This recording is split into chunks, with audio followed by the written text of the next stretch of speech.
I'm off today. What's going on, everybody? Welcome. It's Thirsty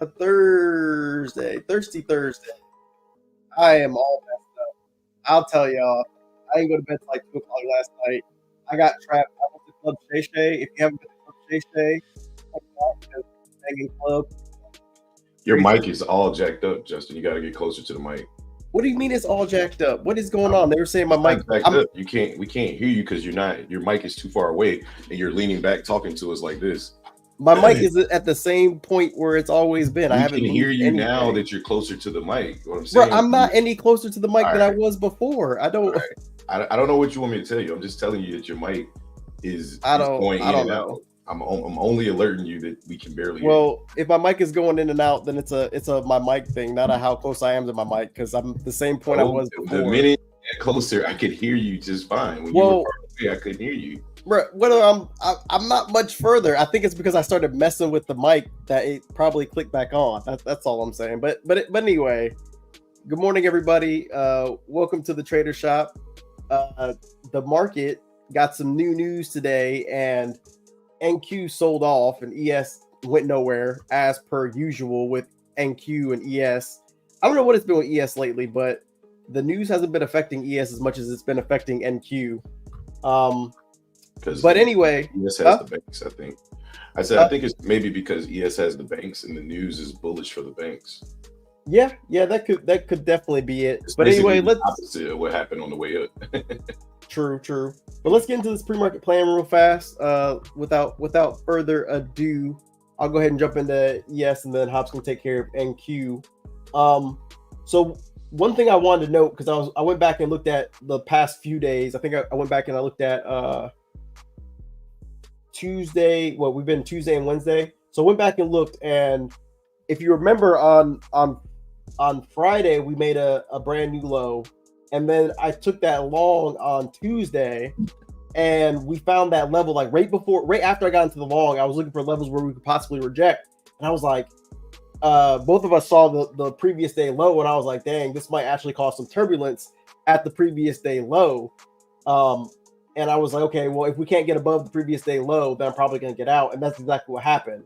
And then fast forward to today or to yesterday, and basically the same thing happened on ES, where that previous day low ended up acting as resistance for price. We kept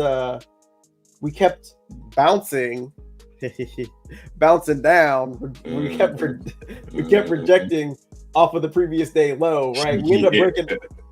We ended up breaking above it for a little bouncing bit. down, right? We kept bouncing down off previous day low, right? We kept bouncing down off of it. They're interchangeable.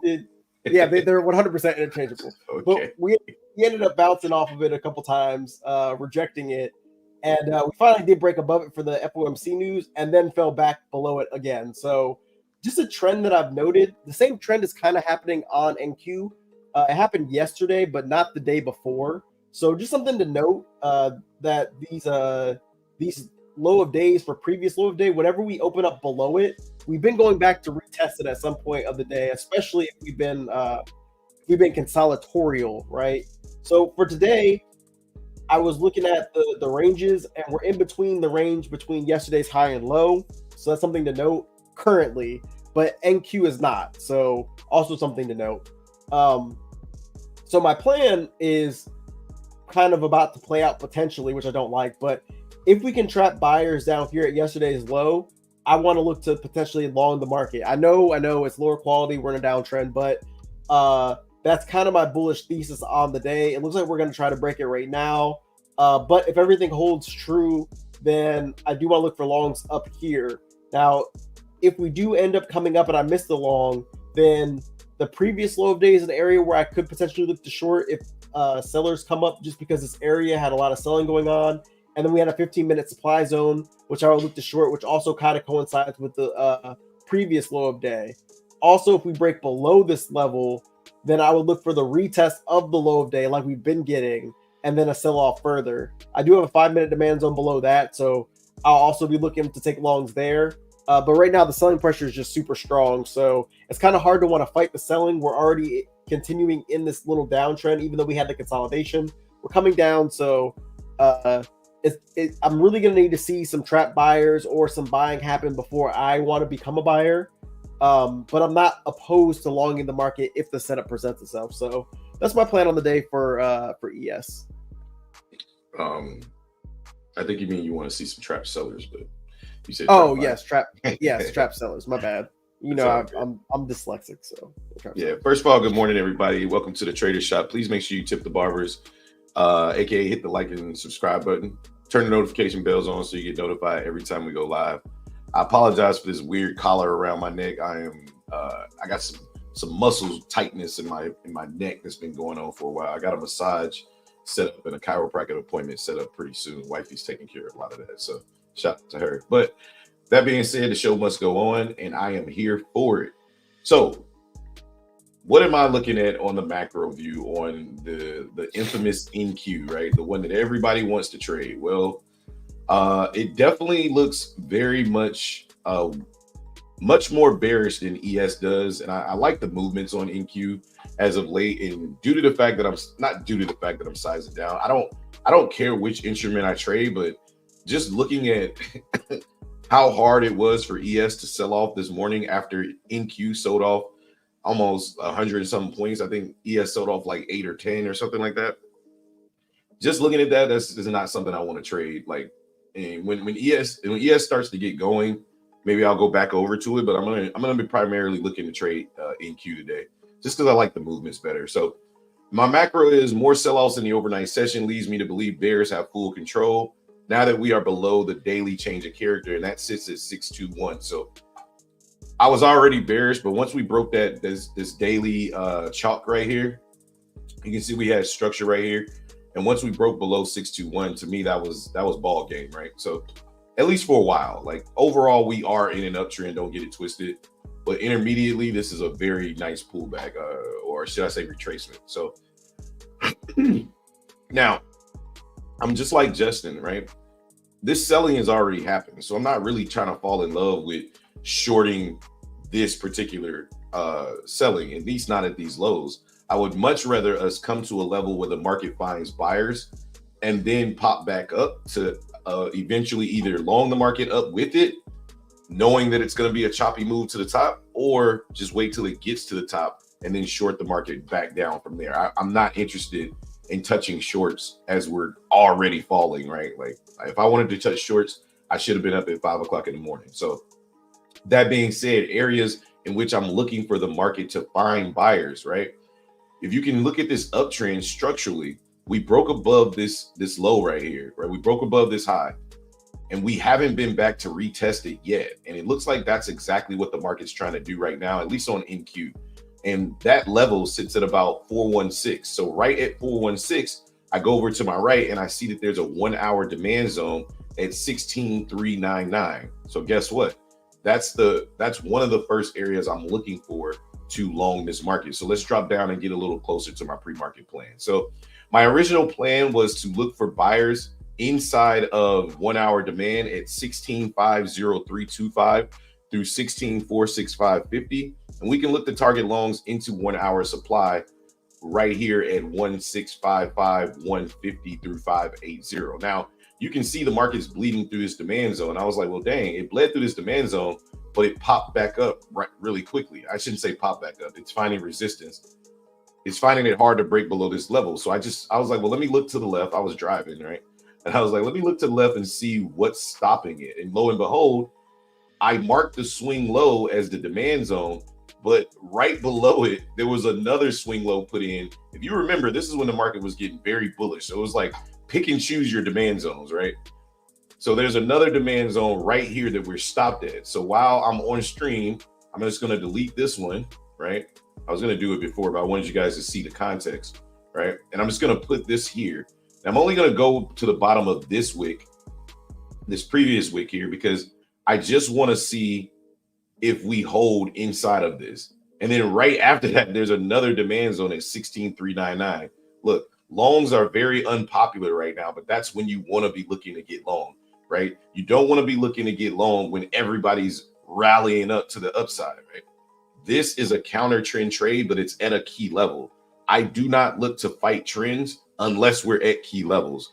Right now, I've deemed this 1 hour demand zone right here that I just showed you on stream as a very, very key level for buyers to bounce. And why is it key? If you don't understand key levels, I'm going to show you why it's key right after I've done labeling this, right?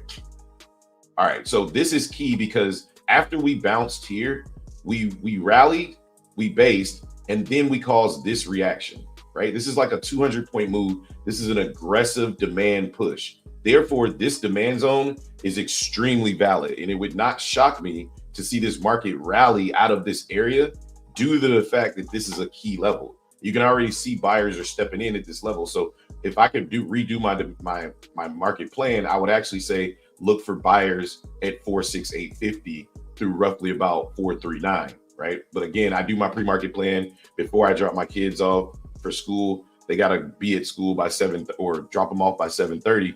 So it's kind of hard for me to put it out after the news. So I'd rather just put it out, be done with it, and be gone. So you can already see we're starting to find buyers down here though. So, all right. And then the next place I'm looking to be bullish is at 16,399. If we scroll back to the back, I just showed you where this level was acting as strong as a strong demand level as well.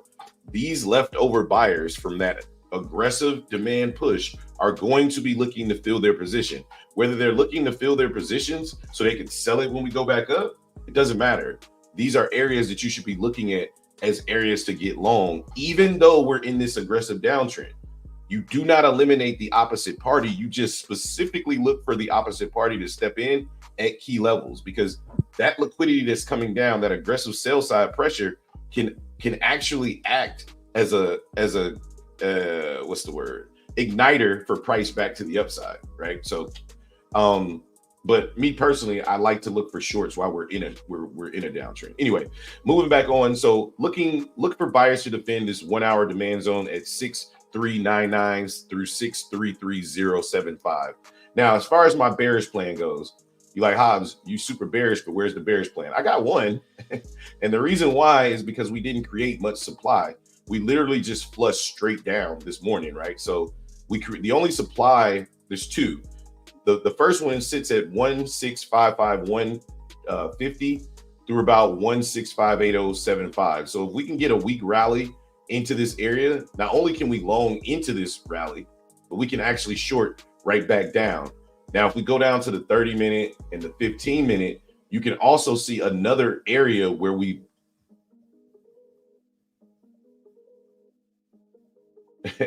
can also, Jayhawk, can you mute your mic, sir? I was like, wait a minute, what am I hearing here?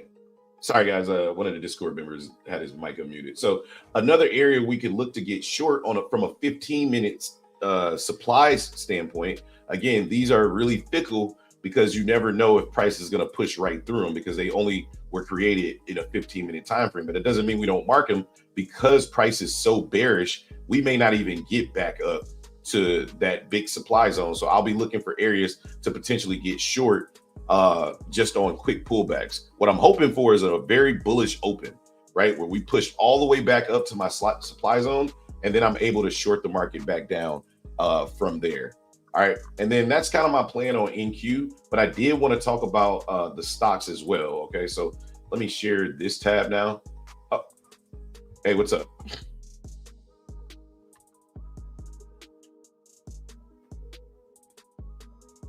Oh, it wasn't NQ. It was the market. Yeah, it was the market. It was the unemployment claims.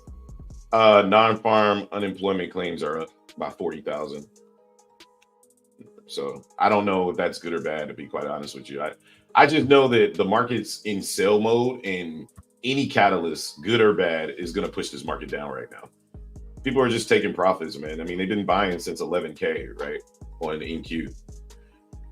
All right, so in comparison, we start off with the big boy, right? I talked about yesterday Apple getting that downgrade down to $160 a share, and I know that if the downgrade is putting Apple at $160 a share, big money is going to do everything they can to get down to that price value. And we're still only at 182. We're down $14, I think, on the week, and it's only been 3 days this week. So if you think this thing is not going to keep selling, I think you should probably do a little research on what happens when the stock gets a downgrade that's at this level. However, 4-hour demand is where we sit on Apple to start the morning. Again, Apple's starting off in demand. I'm not sure if ES is in demand, but I know NQ is in demand. So again, supporting my thesis for a very bullish open, right? And then I can look to play the retracement of that open based off some of where some of these stocks sit. So yesterday I talked to the Discord about a lot of these stocks. What I'm starting to notice is some of them rally on certain days and the other 4 will just consolidate, right? They'll stay within range. Yesterday, Google rallied, right? While everything else basically stayed in range, right? And Amazon rallied as well. Google and Amazon rallied. Meta, Microsoft, Nvidia all stayed in range and Apple dumped. So today, right, starting off the day, look at Google. Google's hitting 90-minute supply after all of that rallying yesterday. And now I got Google coming back down to about 137.26. If that happens, I think that's when the market will start to reverse once Apple can get to a level of resistance as well. So again, this is why I watch the stock market, the Magnificent Seven, in addition to playing NQ, because it gives me a bunch of insight that I wouldn't have, usually, right? So that being said, let's switch over to the VIX, and we can jump right here to the VIX. Sorry, I was doing a bunch of drawing with the Discord fam yesterday, so excuse all of this. Oh shoot, I don't know what just happened. Oh, I know what just happened. It only went back as far as I did this morning. Okay, whatever. I'll leave the drawings for later. I'll delete them later. All right, so we look at the 4-hour on the VIX, and again, I'm gonna toot this VIX horn until somebody listens. If you pay attention to the VIX is trying to tell us a story. The VIX is trying to get above this first supply zone, and the next level is going to try to test is this next supply zone right here. Because I talked about 14.96 when we were way down here at 13.9. We tapped 14.96. The market got very bearish. We pulled back, and now we're starting to push through. We're going to try to push through 14.96. I can never predict the day, but I can tell you just looking at the market structure what should happen unless buyers change their mind, right?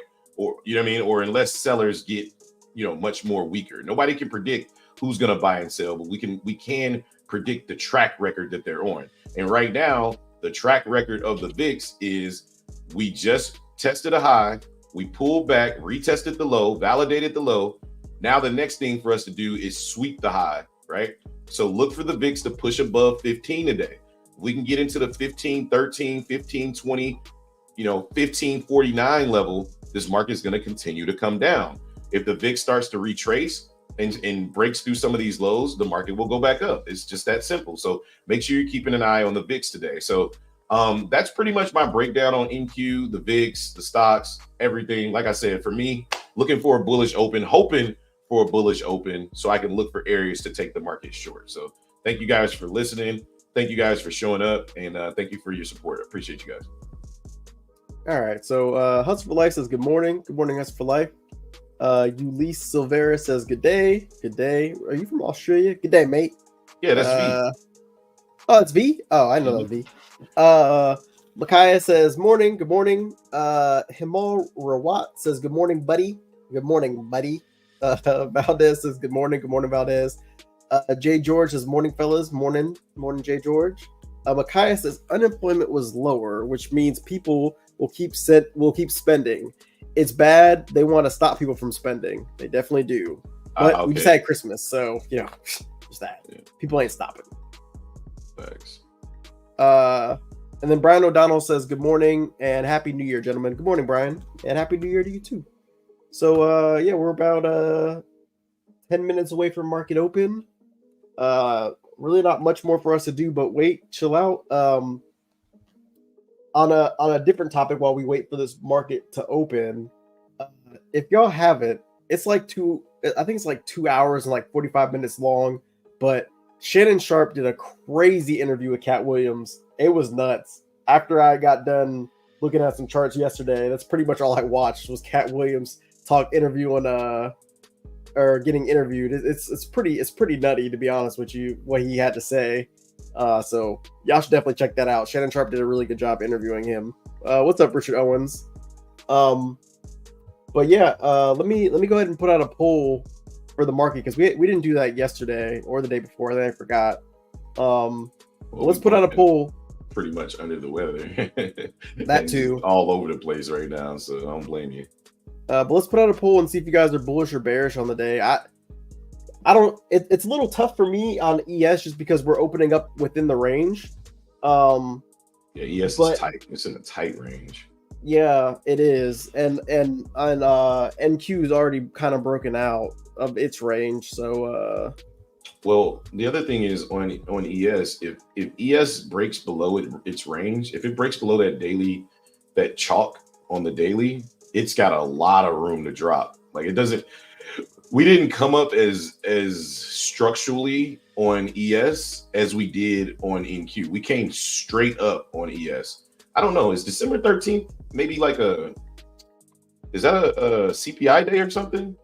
Look back on that 1 hour candle on December 13th, and it's just a straight up candle. So if ES gets below 47.44, it's just a straight drop.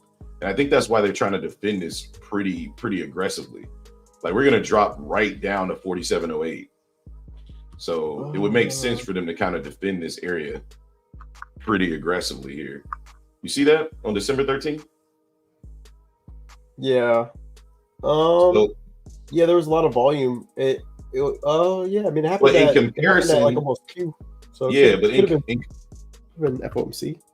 Yeah, so in comparison, if you look at the 1 hour on NQ, they actually built more structure. I think it's the same day. Yeah, it's the same day, December 12th, December 13th. Yeah, that was FOMC. It came up, but NQ came up structurally, like it built levels. ES just had one aggressive big candle. Oh, you know what? No, okay, no, we've already passed it. That's why NQ's already below that structure. Dang, that's why NQ came down so fast. So yeah, ES might be the move to the downside if we can break below that 47.44 level. I'm gonna keep my eye on that. Definitely keeping my eye on that.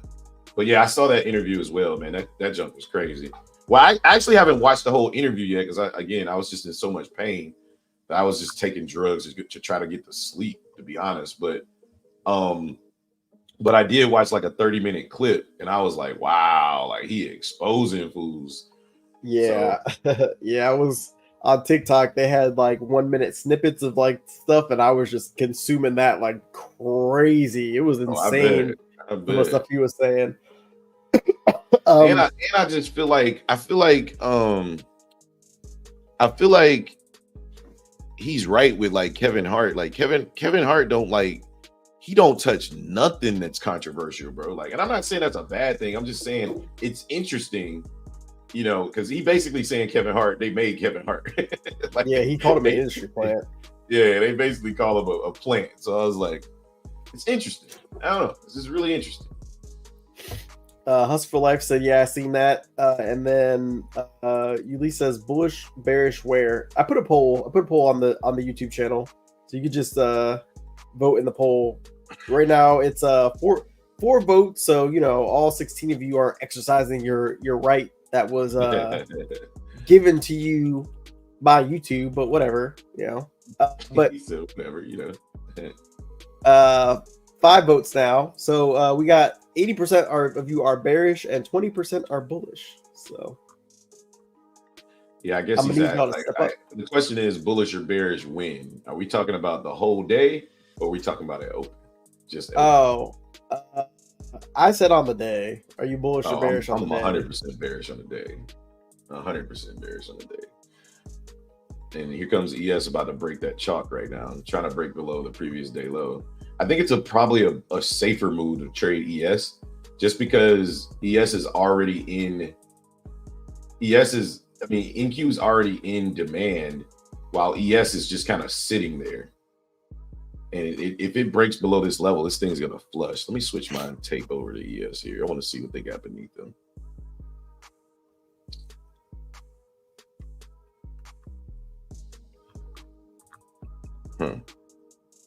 Yeah, ain't a lot of liquidity to stop price here.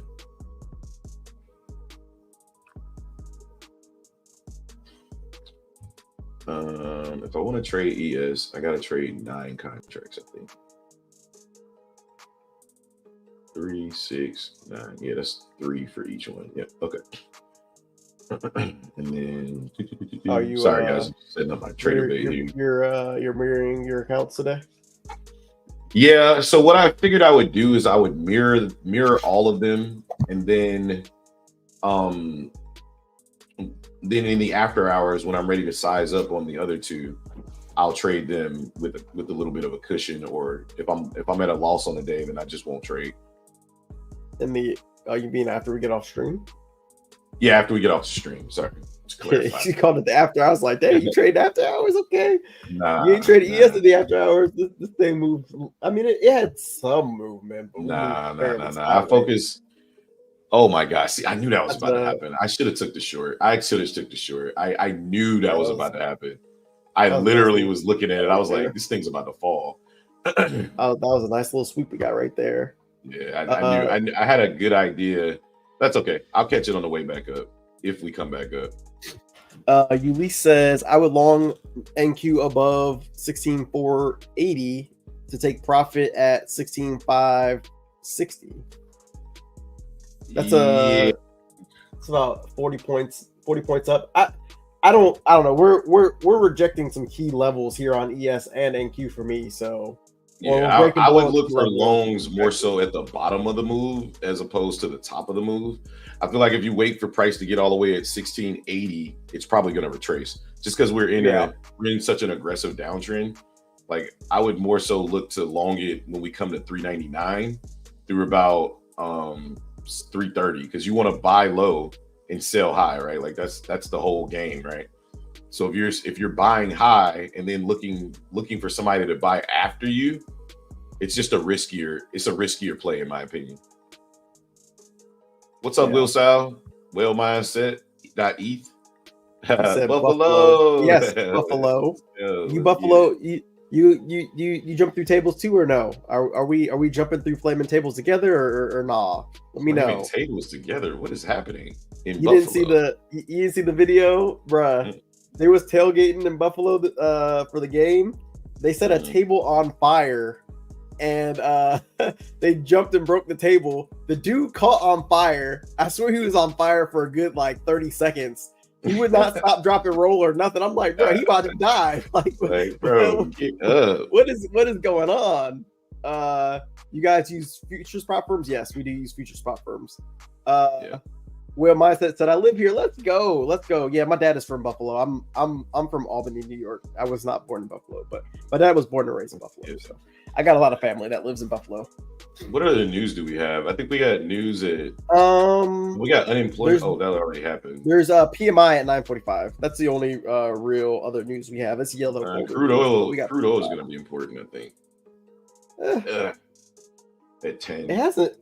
It's what's funny is that the kind of hit or miss, right? Yeah, there was that one day where crude oil legit dumped the market, and then we were like, oh man, maybe we should pay attention to this. And then the next time we had crude oil, it did absolutely nothing happened. Yeah, nothing happened. Yeah, I think if it's yellow folder news, we should just always treat it as yellow folder news. Yeah, VIX is pumping though. VIX is trying to get back to the 80s. Will said, yeah, I ain't doing that, but yeah, they do they do that here. It's some stupid-ish. Yeah, I know. They jump through flaming barrels in Buffalo? Flaming tables? Yes. I saw a video of them doing it. Stop. I swear to God. I think if the Bills win the Super Bowl, which knock on wood, it's probably not going to happen. But if it did happen, I guarantee you would see people probably trying to go over Niagara Falls in a barrel, which has happened before, by the way. And the dudes survive. Over Niagara Falls in a barrel? Where do they go after Niagara Falls? Where does Niagara Falls take them? I don't know. I'm so confused. That sounds like death. That sounds like something we should be watching. It's not. Sounds like death. Oh my God, these sellers are coming in at open. That's market open right there. I know. All right, market's open. Ding, ding, ding, ding, ding. We'll watch the link in a little bit. You're on Twitter. We'll figure it out. I got you, Whale. What's your question, Will? The market's not where I want to trade at yet. So actually, we could get that pump though early in the morning. But go ahead, ask your question, bro. We'll answer it.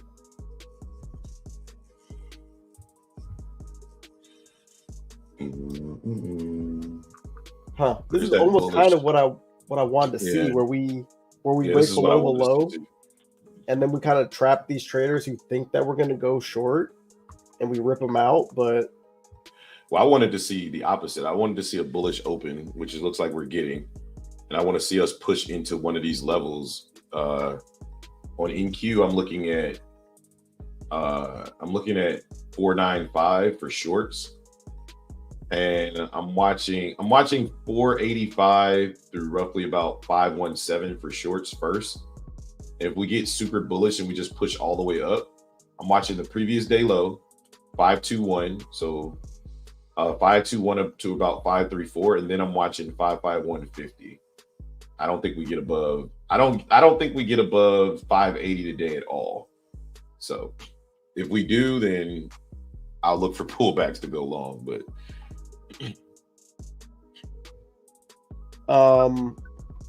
We're streaming on YouTube. We're streaming on YouTube and Twitter. We're using StreamYard. So what you pay for the account and the platform that you trade with, or just the account? So you pay for the prop firm account. You don't pay for there's no fee for the trading platform. They have Ninja Trader, Trade-Evate, Quant Tower, like they'll even pay for certain types of data too. So yeah, you only pay for the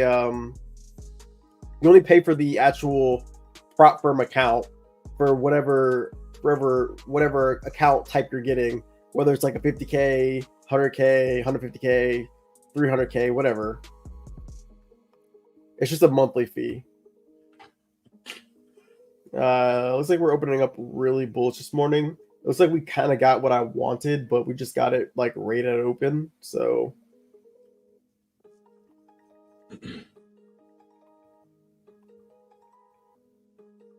there's a tap on NQ. The first tap inside 485 through 516. Watching this area kind of closely here. On ES, I'm watching 47.48 through 47.50 for shorts.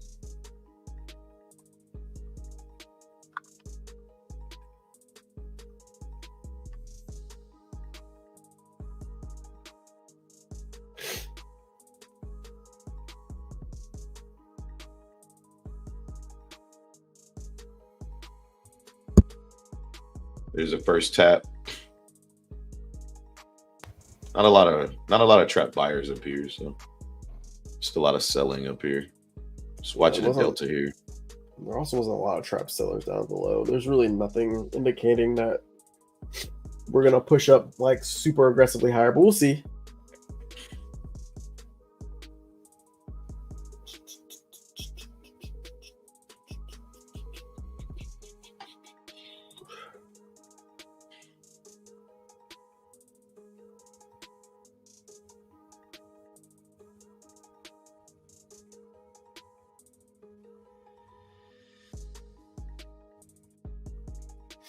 For me to take the market short, I either want the market to come back up to on ES 4765 to about 4768, which is a pretty high climb. You want the market to come up 20 points before you short it? Yeah. Shit. Yeah, it's a pretty high climb. So what are you looking for if it doesn't come up 20 points? A nice healthy sell back down and then a retest of that high. A retest of the high day.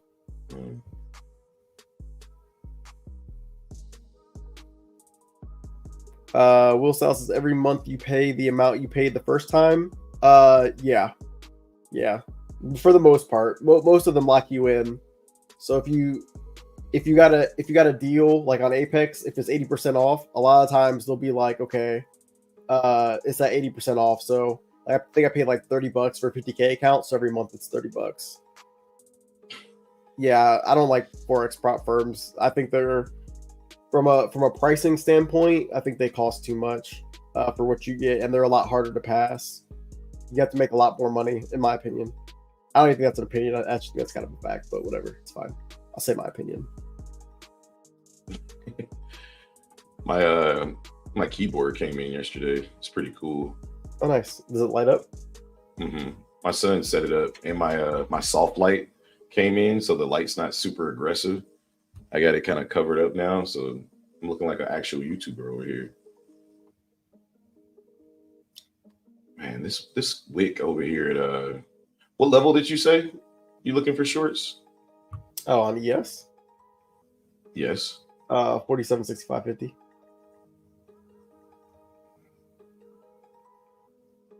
We're doing that. We did that thing on ES. We might have done it on NQ too, where we looked really bearish, and we just trapped a whole bunch of bears just to potentially go higher. Looks like we're kind of like flagging out here.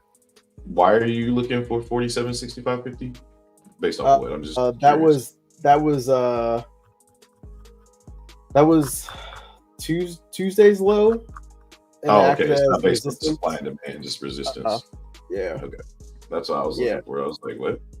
Okay. Yeah. No, it was a level that acted as resistance yesterday. Gotcha.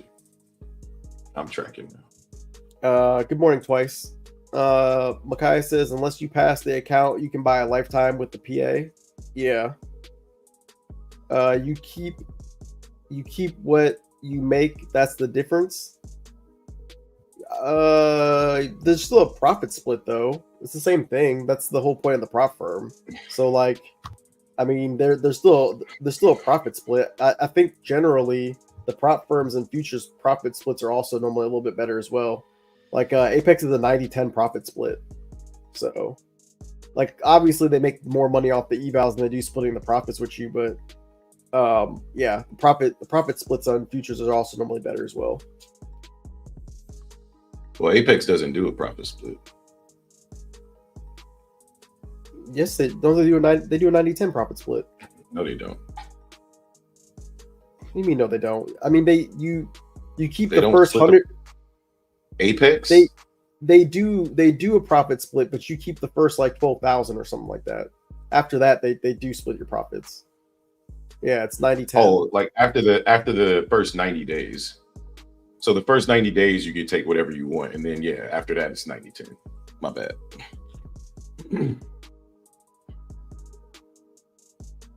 Yeah, let's say the most people don't make it to the profit split. Most people just take the first 3 months and bounce.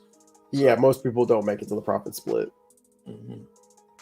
What about consistency rules? 30% on Apex. Yeah, it's Apex is 30%, but that's like a fast and loose based rule. They don't. It's like case by case. So it's like 30%, but like if they'll like penalize you if it's like a news day and you just make a whole bunch of money, they're not gonna let you take it out.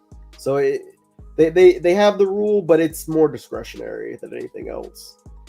But put it this way: as long as you're averaging about the same money every single day or every trade ish, then you don't have to really worry about the consistency. They don't really care. Like this rejection we got at the highs on NQ at roughly about 500. I want to see if we can break structure, then come back up and retest that. And I'll take the market short. And Topstep doesn't have a consistency rule. Once you get to the payout, they'll pay you out regardless of whatever your consistency is, which actually is kind of nice. They have a consistency rule for getting funded, but that's about it. I'm watching 497 through roughly about 500 to about 480 for a retest, right where these sellers came in right here, guys. 482 through roughly about 500. I want to see what happens when we come back through here on NQ. Yeah, I still haven't really seen anything yet for myself. Besides, looks like we're still moving up. Looks like we're still trying to push and be bullish. Some sellers tried to take over, they got stopped, and then they tried again and got stopped. So it looks like they're kind of trying to squeeze sellers out of the market right now, based off of the tape. So just kind of waiting. It's gonna be patient. Makai says I'm watching 501 to 506 for shorts. Yeah, same thing. It's the same area.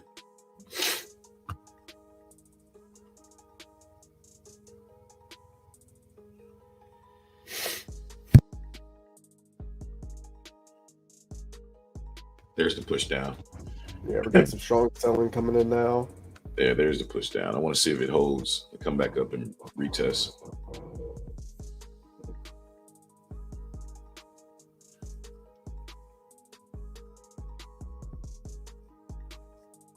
NQ, I'm just looking for that nice close below that low, and then I'll look to play the retest back up. We're breaking below the 9 EMA right now. Trying to push down below 460. And I could count that as a nice close below 467. See what happens when we come back up. Yeah, we got a CBD divergence on ES that I actually really like, but I want to see this thing sell off and kind of get some legs and then come back up and retest. I'm going to take the market short. Sal says, if I made 1K, the next day made 2K on a 100K account, how much do I get? I don't know, man. You gotta look into the prop firm yourself, bro. Like I can't tell you how much you would get. I don't know. I don't know the answer.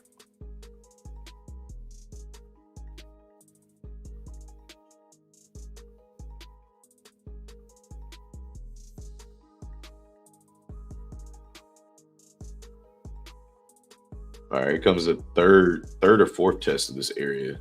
Let's see if we fail. Again,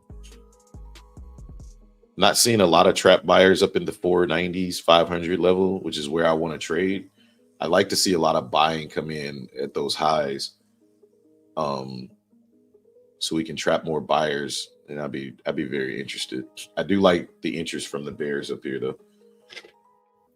Yeah, I like how we just retested 4743 like 3 times and found buyers up out of there. That's pretty bullish right now, but we are struggling at VWAP, and actually this is where I struggle a little bit on price action, just because we're consolidating, we're finding buyers at the lows, and we're finding sellers at these highs, and even though that was aggressive, the CVD tells me that wasn't as aggressive as it kind of looked.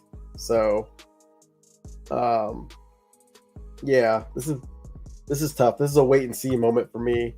Makai says they have an FAQ section, search for payouts. Yeah, look at their FAQs. You can get a lot answered from there. Or you could always message their support too. Yuli says Delta's turning positive. Delta's a price by price basis, Yuli, so it's unless you're talking about cumulative volume delta, in which case maybe. I'm not sure. I'm not looking at NQ's tape. Okay, yeah. NQ's tape, the CBD is going positive, but that doesn't necessarily mean that buyers are just going to take over and win just because the CBD is positive. So, well, my CVD's been running since I woke up this morning. Mine's still negative 1400, but it just depends on when you turn your tape on. Yeah, because mine's positive 1400. Funny enough. No problem, Will.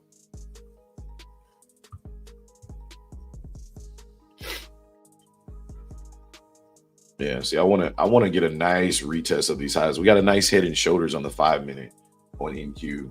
About 50 seconds left in this 5-minute candle. I want to see this candle go. In about 42 seconds, we're gonna get news. So, and then they're clearing the tape. So something to be aware of. That might be a reason for the consolidation. If we flush out for this news, then I'll just wait for the next setup. Because I'm not 100% confident that we've trapped enough buyers up here. I like the trap buyers here at 482. See that? 111 buyers just came in on the tape right there. Almost 200 buyers. Now in Q, you're not going to see 1,600, 1,200 trap buyers. So you got to pay attention a little more on the delta for NQ. That's why reading the tape on ES is just a lot easier because it's fairly definitive, right? But over 100, 200 is pretty good. But now that we have that news drop, if we miss this move, or if you want to take this move, go for it. I do like the bearish signals that I'm receiving, but I would have liked to get gotten short in the 90s through about 500 for the way that I like to trade. So I'm looking to risk about 10 points. So it needs to come up a little higher for my blood. If I would have It's saw the always funny. rejection at 500, I'd have got it. But I'm looking at the 1 hour, 5 minute candles. I guess we kind of look the same.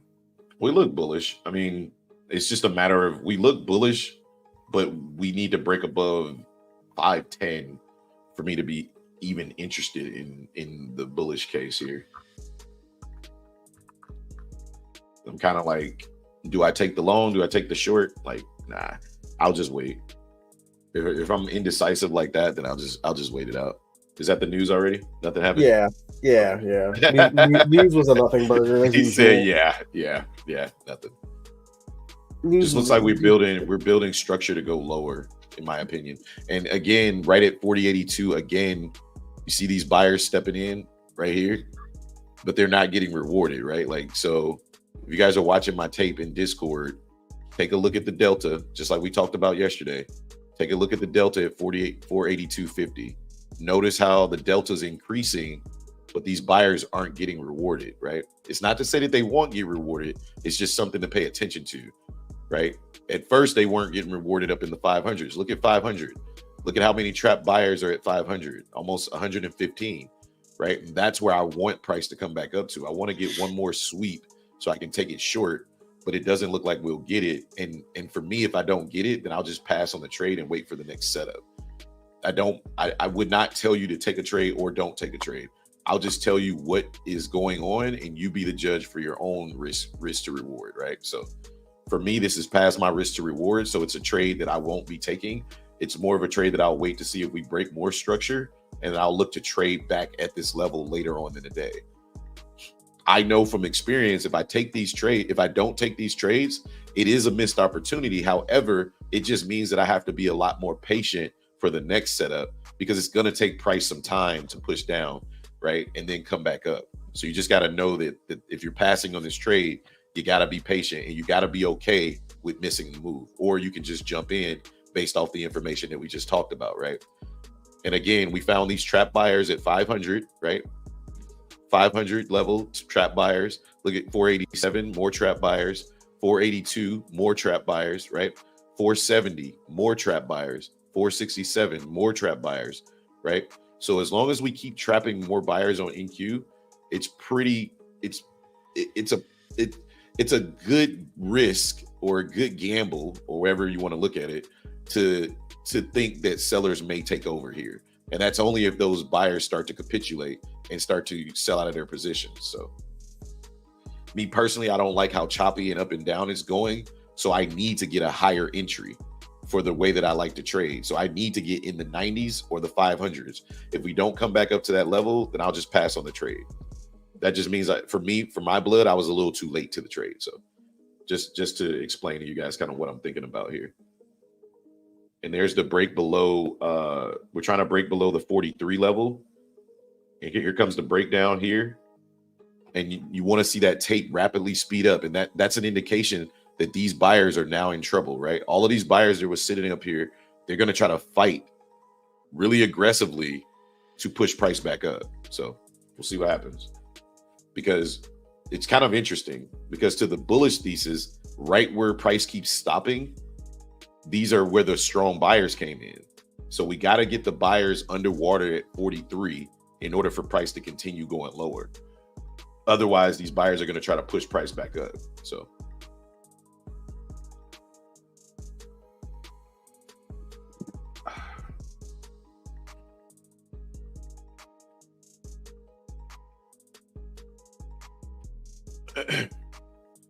trying to push below at the 50s right now, trying to push below that 40 level, right? On NQ. ES is trying to get below its daily change of character over there.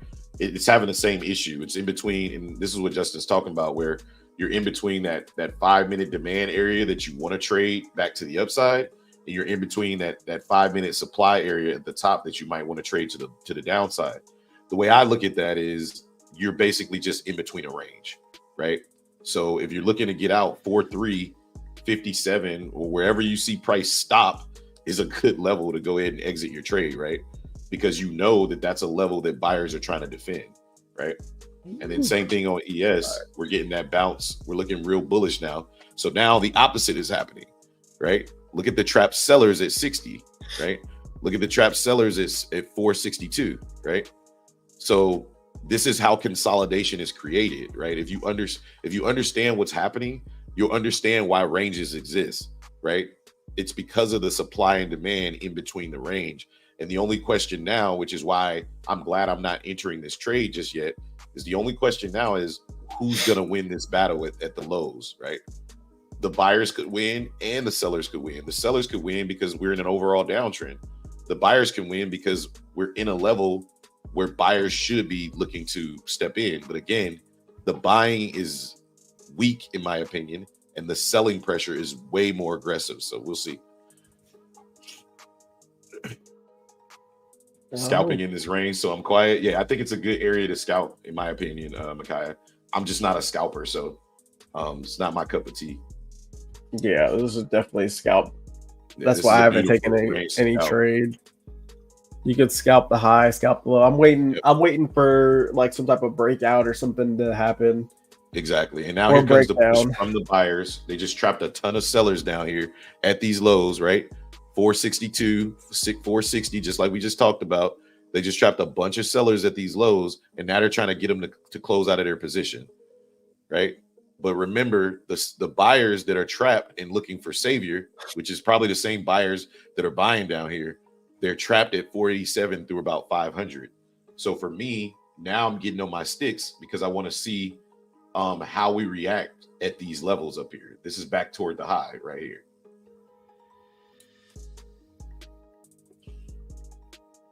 That's aggressive. That's an aggressive demand push off the retest of those lows. We were choppy on the way down, but let's see how we react when we get into these 90s.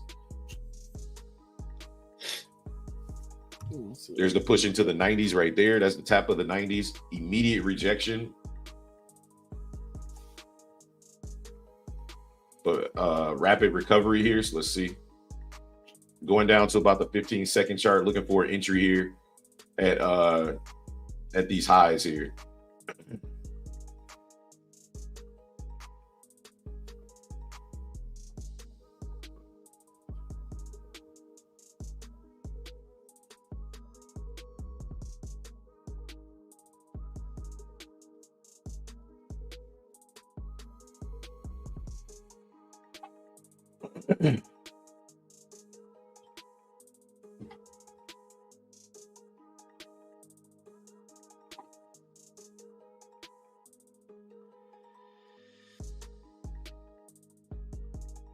Again, more consolidation at these highs.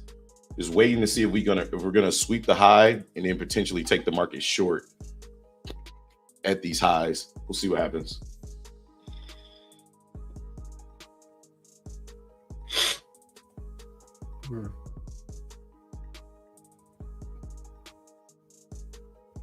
More and more buying, trying to stop out all of these sellers, all these people that got short late or got long late or got short late. They're trying to stop out here, but let's see if buyers step in. That's a good rejection.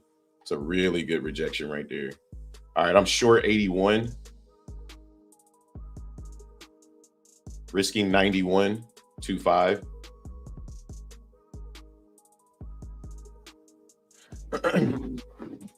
If we get stopped out, I'll look to re-enter above the 90s, maybe in the 500 level. If we break above 507, then I'll look for price to go a little higher on this uptrend. So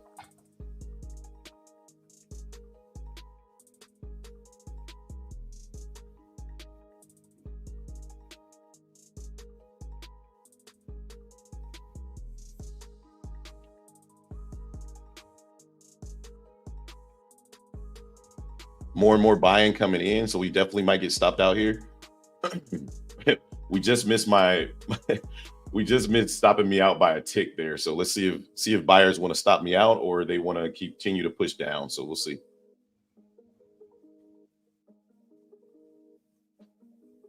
All right, there's the push. I'm stopped out there for a 10-point loss right there. Again, still not giving up on the short idea. Still waiting for the 590 or the 500 tap. And let's see how buyers react up there or sellers react up there. A lot of buying going in at these highs, stopped me out, and then went straight down. What a you mother lover. Mother lover. You mother lover. DJ Bits and Pieces says, "What's up? What's up? Just hit my $500 goal for the day in my combine, and I'm 4,000 this morning in my practice account, all in less than 30 minutes. This ish is crazy." Congrats, man! I'm happy for you. DJ Bits and Pieces. Again, now we're just kind of consolidating at these highs, kind of putting in new lows here. I mean, new highs here. So I just want to hold off. Wait, hang on. I just really like the rejections up here. I think I'm gonna try another short up here. Just gonna wait it out here. Let me look at you. Let me see what you're seeing. I'm looking at the 5-minute supply box between 490 and 506. Potentially a retest of a shoulder here. Gotcha. I just got stopped out on the first one. I re-entered though. Got a better entry, and I put my stop above the high up there. It's 10-point stop. All right, we're short 83, risking 93 or 94. Again, I really like this area, so I'm not gonna just run from the trade. I'm risking very small size, so it allows me to re-enter and enter aggressively over and over and over again if I believe in the trade idea. So when I'm taking losses, my losses are like $40. But if I can get what I'm looking for, I know that this trade will be worth it, right? So we're just gonna stay in here. I'm short 83, risking 93 or 94. 94 is the high here. I'm just expecting a breakdown of these lows.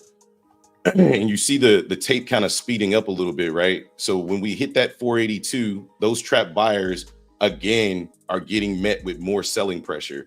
So that leads me to believe that the market wants to come down. It doesn't mean I'm going to be right. It just means that that's the thesis in which I'm taking the trade on. And that's all you can do in trading, right? You can't always expect to be right. You can just read the price action. And that's all I'm trying to do is read the price action and get into the trade based off the price action and nothing else. And you can see the aggressive bubbles coming in from the sellers looking at the tape here if you're in Discord. And now, since I didn't really go look for a target, if we can get through this demand zone, I'll look for a target here. And I guess we'll target 399 to the downside for that next demand level.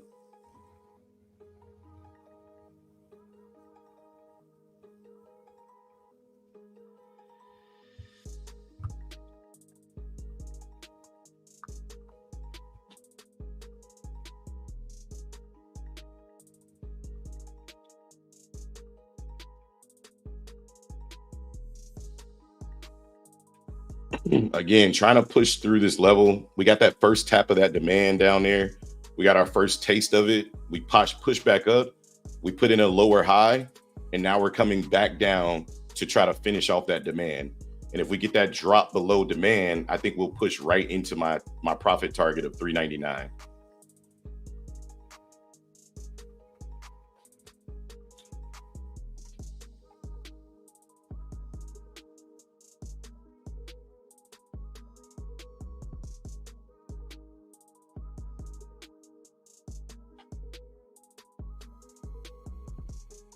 Again, trying to stay range bound yet again here, but I'm not selling this position. It's gonna have to stop me out for 11-point loss, and I'll be okay with that. I'm really confident in these sellers, but these buyers just make it really hard at these lows. You son of a biscuits. They're really trying, right? Like they're aggressively trying not to break this low. And I think we're kind of waiting on ES because ES has not broken down at all. ES is very strong on the day. There's the push down. There's the push down. Yeah, ES just, yeah. Oh, what's going on? There's the push.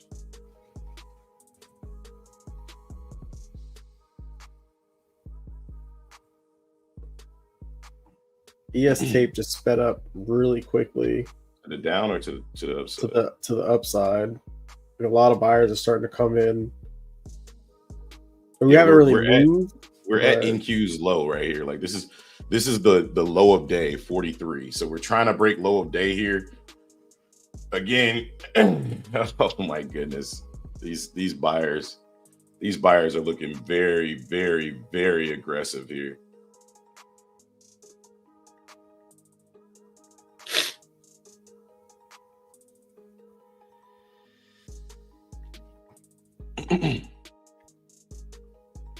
Yeah, if this can fail though, this might be this could end badly. This is basically just the range, and if it depends on who wins this battle.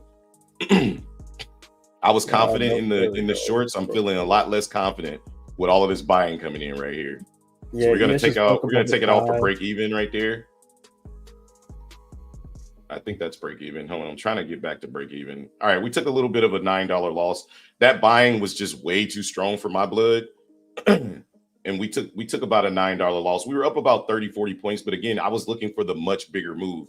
I was expecting a break of the lows. We didn't get it. So I gave back a ton of profit right there, which is probably something I'll journal in my trading journal. But I was very, very confident in those highs, and those bulls literally like trapped me and every other seller that was looking to break the low right there. So very, very, very impressive push by the sellers here. Again, still looking for these shorts to come in. I guess for me, I'm still like, oh my gosh, weekends. Maybe.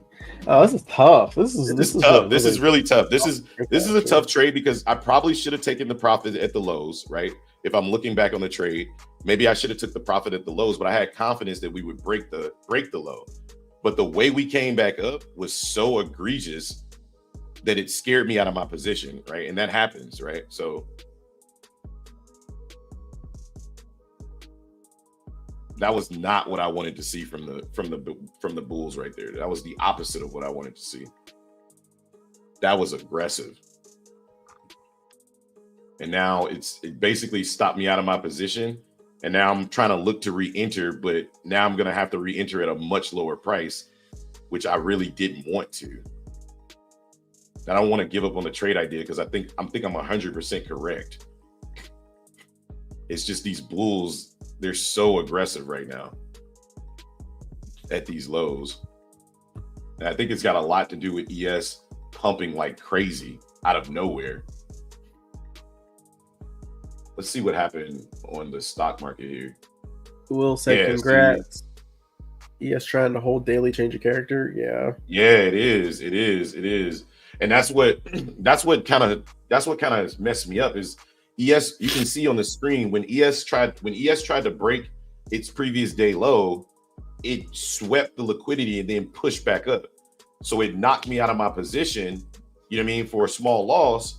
But at the same time, like NQ's not pushing, but now that ES is pushing, NQ's going to have no choice, right? Eventually, NQ's going to get behind ES. ES is the leader. I had no idea ES was about to go crazy like that. I had no clue that happened. Nobody had. I was watching a clue that ES was about to go ape-ish, and it's going nuclear right now. Like, this is crazy, and I don't know where it's coming from because the stocks aren't pushing. Apple's not moving. Nvidia's not moving.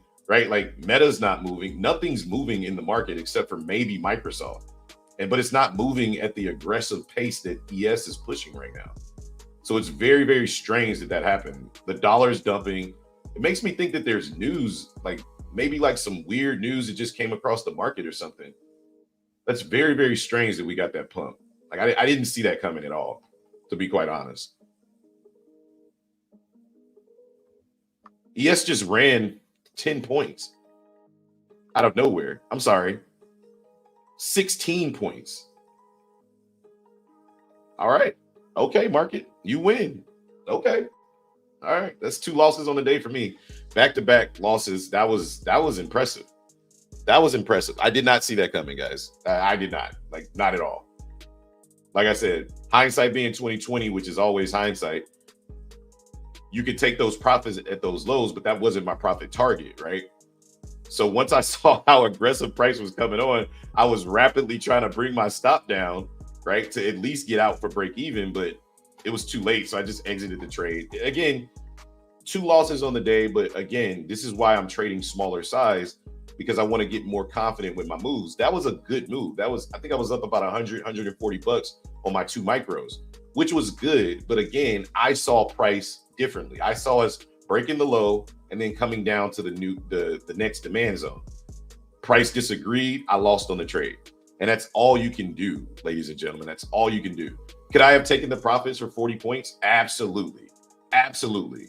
But again, in my thesis, I had us dropping much lower. So again, now I'm just going to back off of it because that was some fugazi stuff. And I got to kind of like figure out what I want to do next. I still think that the area that I'm looking in is the area to short the market on NQ. I just think that ES, whatever that jumbo crazy candle was, it just kind of ruined everything in regards to the way I was reading price down there.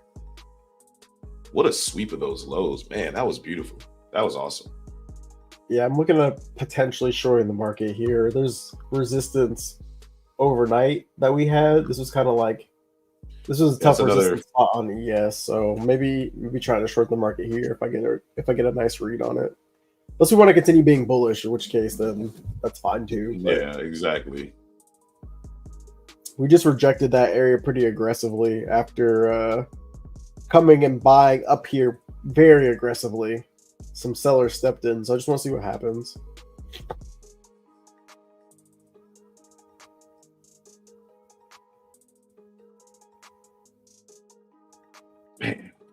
Man, that trade's gonna haunt me when I go to journal. I gave back a 3-to-1, almost a 4-to-1 risk to reward on that trade.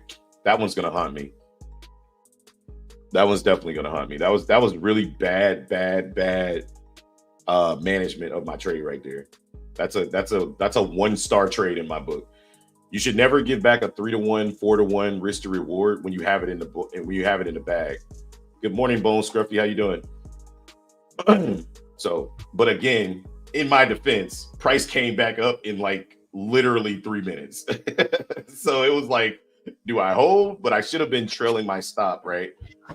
Like what I normally do. I should have been trailing my stop. But again, the idea that we were breaking through the low is what I'll be journaling to myself. So I'll definitely go back and re-journal this trade. Now we're back above 500. The market clearly wants to push here. So let's see if these stocks are getting on board. This is wild. This is wild. Like the stock market is not moving seriously. Like Amazon's breaking out back above on the 15-minute, but I don't see anything aggressive like we're seeing out of the ETFs right now. This is very, very, very interesting. Let me look on CNBC. I genuinely feel like something has happened.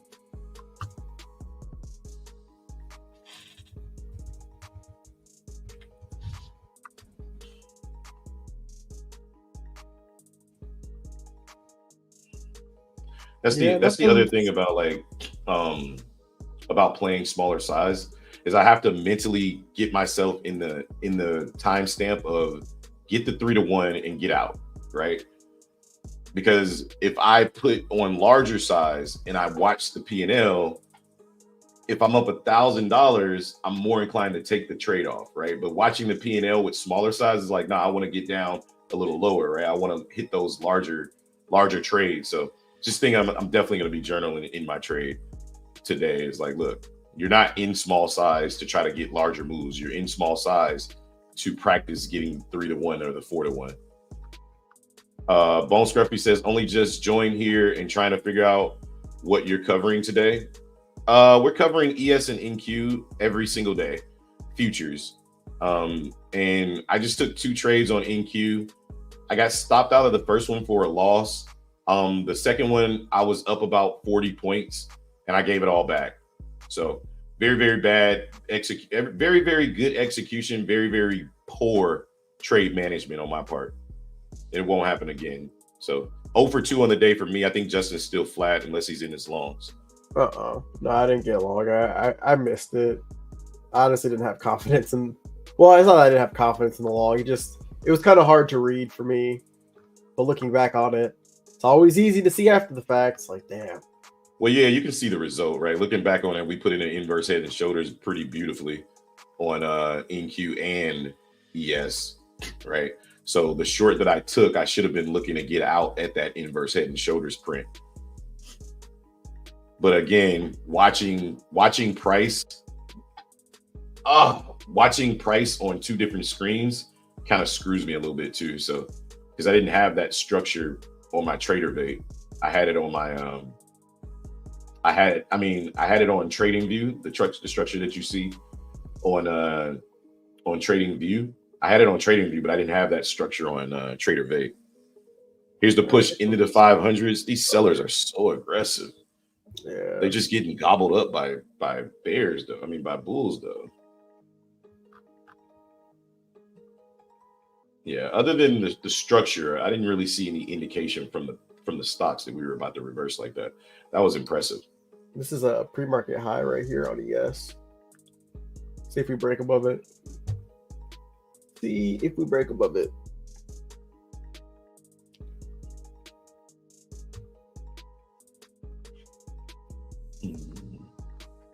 We're nowhere near pre-market high on NQ. We're almost at yesterday's low of day on NQ though. Yeah, we're about 10 points away, low of day here. I think we might get this push all the way back into the 500s. This might be the pullback from all of the selling we've been getting. Let's check the higher time frames. Do a fib from this candle here. See where we are. Man, that was such an unnecessary loss. I'm so pissed off at myself for that one. That one sucked. It's all right, just journal it. Like you said, that's why you get on small size. You can make. Oh yeah, I'm nowhere near like a tilted type of situation. I'm disappointed because again, not recognizing like, dude, you won already. Just take your profits off the table. You know what I mean? That greed got me again, right? Like that emotional greed got me. Yeah. But it's okay. And like you said, that's why you trade smaller size so that greed doesn't bother you at all. I mean, the greed bothers you, but you can recognize it. And the smaller size, like I think I'm down, let's see. I'm sure what you're down like $60 max. $94 on the day. So in the grand scheme of things, it's nothing. Bone Scruffy says, one of the most complex things. I feel my brain is too small for this. No, your brain's not too small for this, Bones. Oh my goodness. Your brain is just big enough to understand what's going on, I promise. Micaiah says, added average took profit runners, play stop at 518. Oh, he went long on the reversal. Yeah. That was a beautiful reversal. Man, I did not see that coming, guys. Micaiah, funny.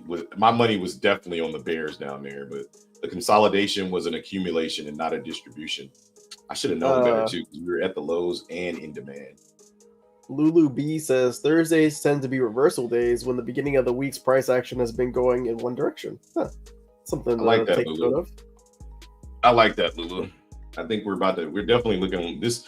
That candle definitely did not look like a retracement candle. This candle is definitely looking like it's stop out time. It's go time right now. So we'll see.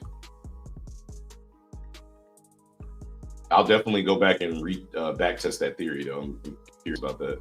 Because I know the Monday theory has been working out really well for me. Like 80% of the time, Monday puts in the higher low. So if I can back test and get some type of confidence that Thursday's a turnaround day, I'll definitely be looking for Thursdays to be push turnaround days. Because those little things, as much as they sound superstitious, they can be proven, right? You can put fact behind that. This is an impressive push up. I'm really salty on this one. Not salty because of what price is doing that I missed this move. I'm salty because I should have done what I've been doing all week, which is trailing my stop. Once I got up 10 points, I should have went to break even. Once I got up 20, I should have locked into 10. Once I got up 30, I could have locked into 20. Once I got up 40, I could have locked into 3-1 and I'd have been done trading on the day. But instead, the greed got me. That was 100% greed. I kind of want to journal that right now. What a freaking rally on ES. 20 points up on ES. Yeah, good old ES over here. You know what I'm saying? Good old ES. I mean, NQ's up almost 100. So give me this one. Just be quiet. Let me have it. Let me have it.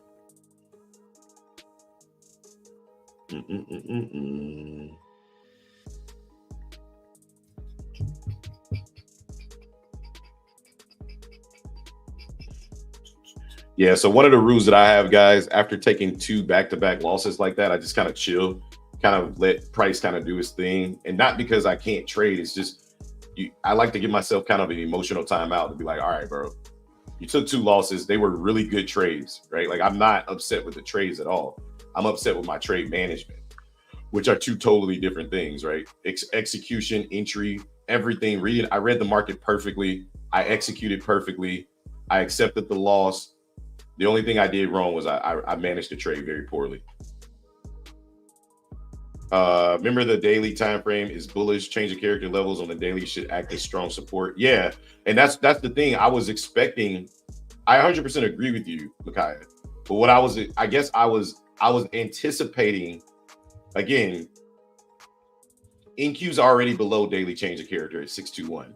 What I was anticipating was a breakdown of the daily change of character of 47.43 on ES and a continued move to the downside down to 47.08. Basically, I was expecting the inverse of this, which we still might get, right? We still might be ready to go back up to come all the way back down, right? So for me, my thesis was based off this daily change of character. But when we got that sweep and then we immediately bought it back up, I was kind of in shock, right? And before I had a chance to think and like manage the trade, I was already back damn near to break even. Like the candles went so fast that, let me see. Okay, so from the low, let me go to the 15-second chart, just so I can put this in perspective.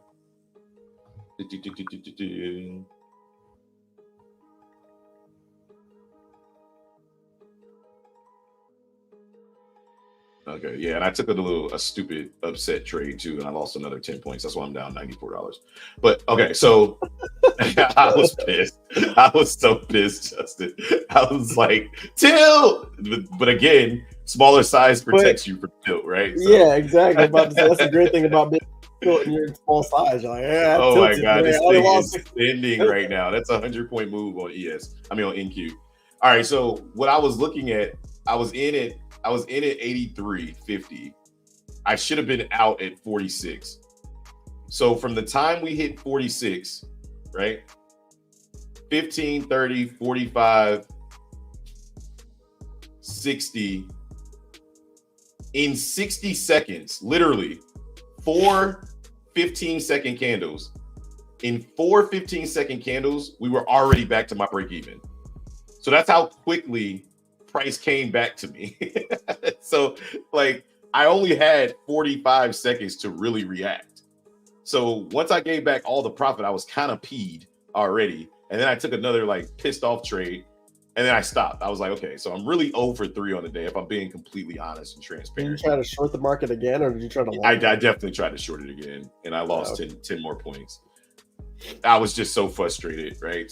Giving back all that profit tilted me again. So 0 for 3 on the day on the Apex accounts, down $94 on the day. Again, not horrible, but just again, very poor trade management led to a revenge trade, right? That should have never happened. So 2 really good trades, 1 revenge trade. And again, a $94 loss on the day. I've given myself 4 trades on the day. If I got 1 more trade to get it right, y'all. So now I'm gonna be very, very patient on my next trade execution because I got 1 more trade to try to either take another loss or win back all the losses that I made today, and then I'll switch over to my other account. But I'm done trading these Apex accounts if I can't get a W on the day. I had a W in the bag though. That's gonna haunt me, Justin. That was gonna haunt me. You short here? Okay. That's why you just journal it and reflect on it and then get better. I like shorts here, that 70% retracement. I guess I'm just a little butthurt right now. So I want price to come up to 551.50 first for me to short it. Yeah, I saw this short on ES as well. When you shorted Makai, I like it too. We're just not at an area where I'm looking to short the market. But we failed to hold above. Yes, we failed to hold above the pre-market high. So that could potentially be bearish. I just want to see a little bit more. I want to see a. I want to see some traders get trapped up here or something. If we just sell off, that's fine.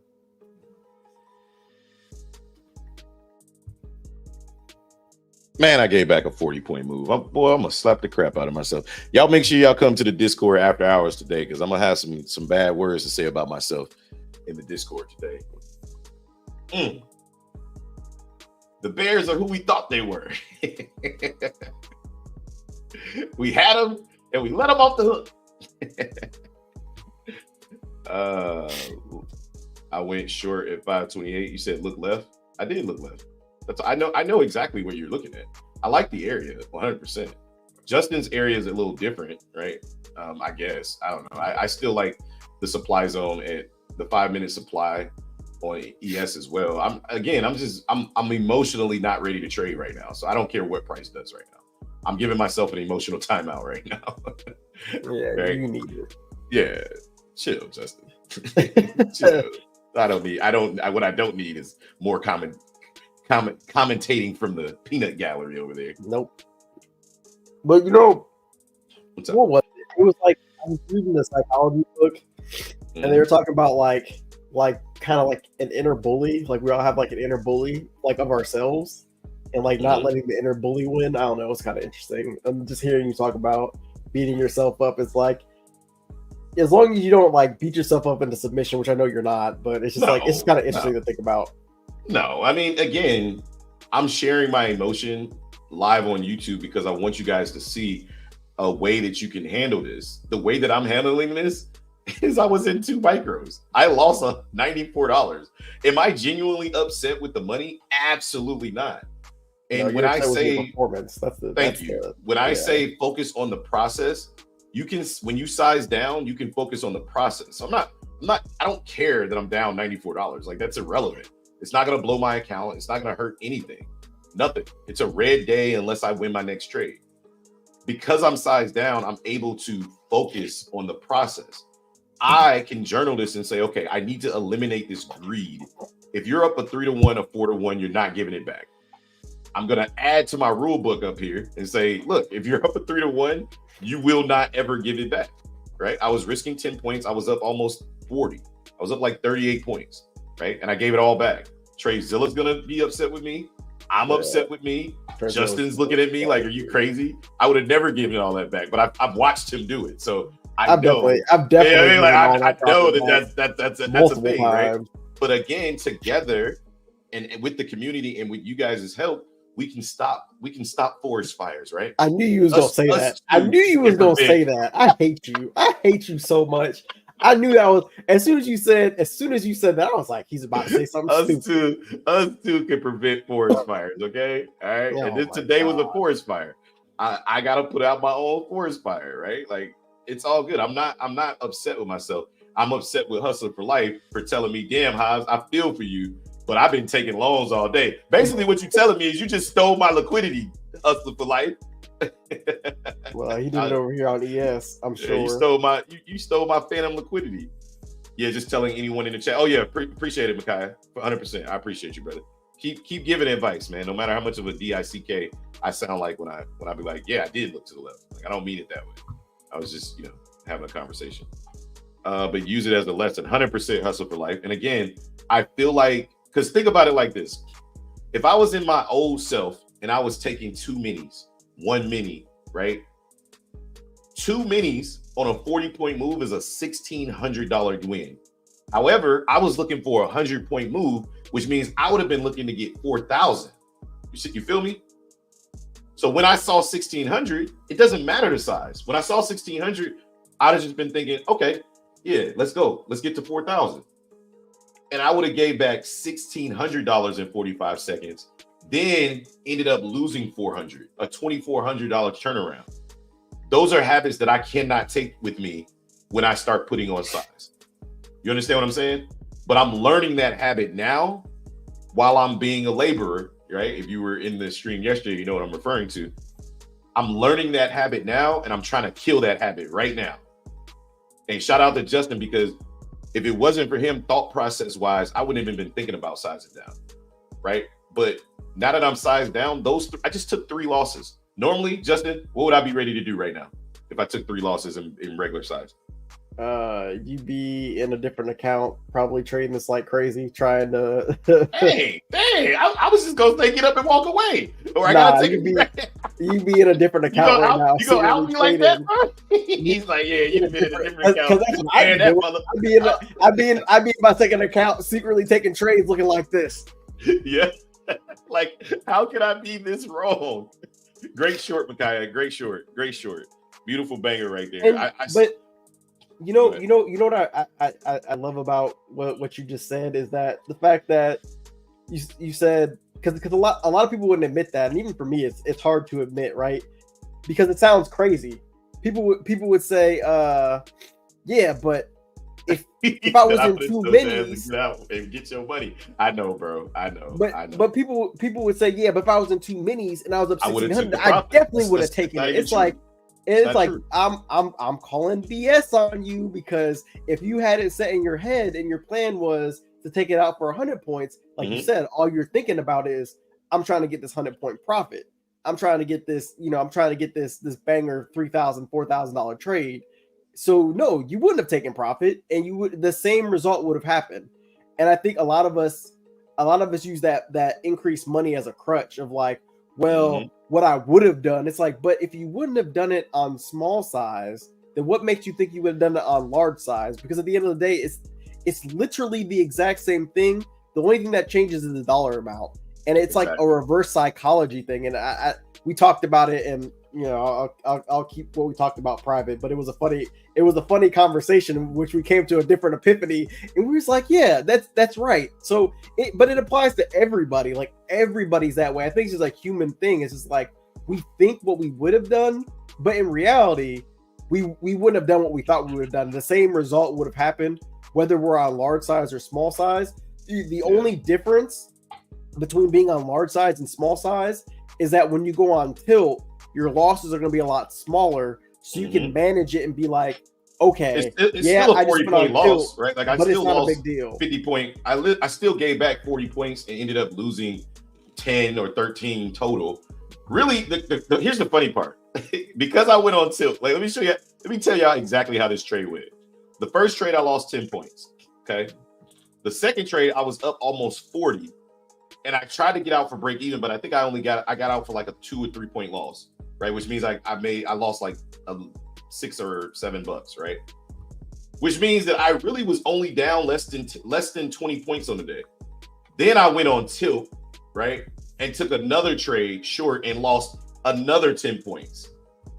Which means that I gave back. I literally had a 40-point W in my hand, and I gave back all of it and then lost 23 points. But I can laugh, I can joke. It's not a big deal to me because I'm not focused on the money. And that goes with the losses too, right? Like, the losses, although they are definitely learning points, when I go to post my trade review on Twitter, because again, I'm being transparent this year. Like, I'm going to post my trade review, whether it's bad or good, and I'm gonna write down what I did wrong, and I'm gonna write down what I did bad, so you guys can see that I'm not just giving you fluff, right? I'm giving you the real, right? And I think that's what people really want to see. I'm gonna try not to. I'm trying to get to the point where I can just mirror my accounts on YouTube to the trading view, but that's gonna take them some time because I still feel like I want to keep my trades to the vest. Like, I hate putting them out there. Like, I don't know. It's still a hurdle that I'm trying to climb trading live, right? Like, that's another hurdle that I'm trying to climb, because to me, it's not that I'm scared to be in the trade. I'm scared that somebody will follow me into the trade, right? Just because they're watching my channel, right? And if I'm wrong, I don't want to be responsible, even though I'm not. responsible for your losing, right? I just don't want to be technically responsible, right? So Micaiah, we popped and tapped that 496 level, that 9 EMA. He said he's out already. Oh no, I know. I was just reviewing his trade. Like, I was gonna say that we tapped that 9 EMA and we immediately found buyers. So I thought that was a really good exit. Micaiah, like the scalper of all scalpers in here. How we doing today? Pop, Malik, Jayhawk, Emmett, Trista, how y'all doing? Y'all taking any trades? I'm back down. Looking for price to return down to 4748. Oh, maybe they're all working. Are they? Can they hear me in the Discord? Mic check, mic check. I can't hear you. I think Jayhawk could hear me because I'm pretty sure he responded to me. Okay, sweet. Because I know because you had your mic off, and then I told you had your mic off. Right, cool. Man, that was the break and retest right there again. Oof, dang. I think I had the market right by the freaking right by the ankle spurs. Oh, I thought you were gonna say something different. Nah, it's a family show. Pause. What did I say? It's a family show? How's that pause? I just preemptive pause. Oh, okay. For later? Yeah. Okay. Preemptive. Gotta respect honesty though. Yeah, like I think that this year, like I said, I'm just gonna try to focus on giving you guys the raw. Right? The raw and uncut. Again, eventually I'm gonna mirror my trades and start putting them on YouTube as well. I'm just working my way up to it. Grab 22 points. Nice. Grab more than me. My greedy butt. I deserve that.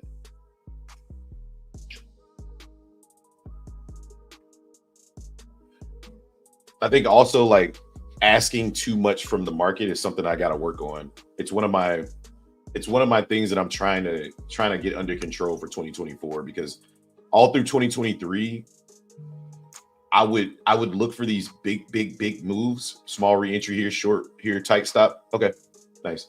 I would look for these big moves, and a lot of times I would get them. Not gonna lie, like it's not like I wasn't hitting things out of the park, but 30-40 points is enough, right? I mean, most people survive off 10 points from NQ. So if I can consistently bring in 20-30 points from NQ, I need to mentally start getting okay with that. I think I actually do have that in one of my rules. It's 3-to-1 risk reward and get out. I actually literally wrote that in my plan, and I didn't follow that today. Dang. Should have secured the 3-to-1 and then turned around and yeah. All right, cool. Noted. This market looks like it's about to take another trip. Yeah, we're looking like this rocket ship. Yeah, it's looking like we're about to push into that next supply zone here. Heading to the stars. Okay. Again, look at Apple. Apple's pushing down. Apple wants you to read the VC chat. Read the VC chat? Okay. Sorry, guys.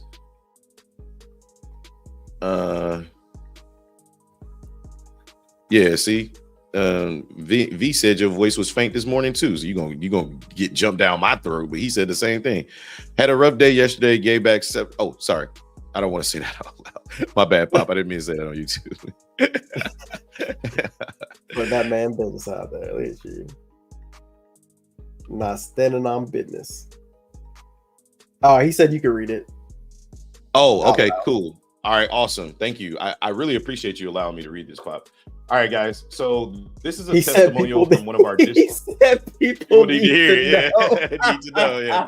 But it's true though, because people think everybody just wins every single day, and maybe there are people out there that win every day, but that's not to say that you don't take losses, right?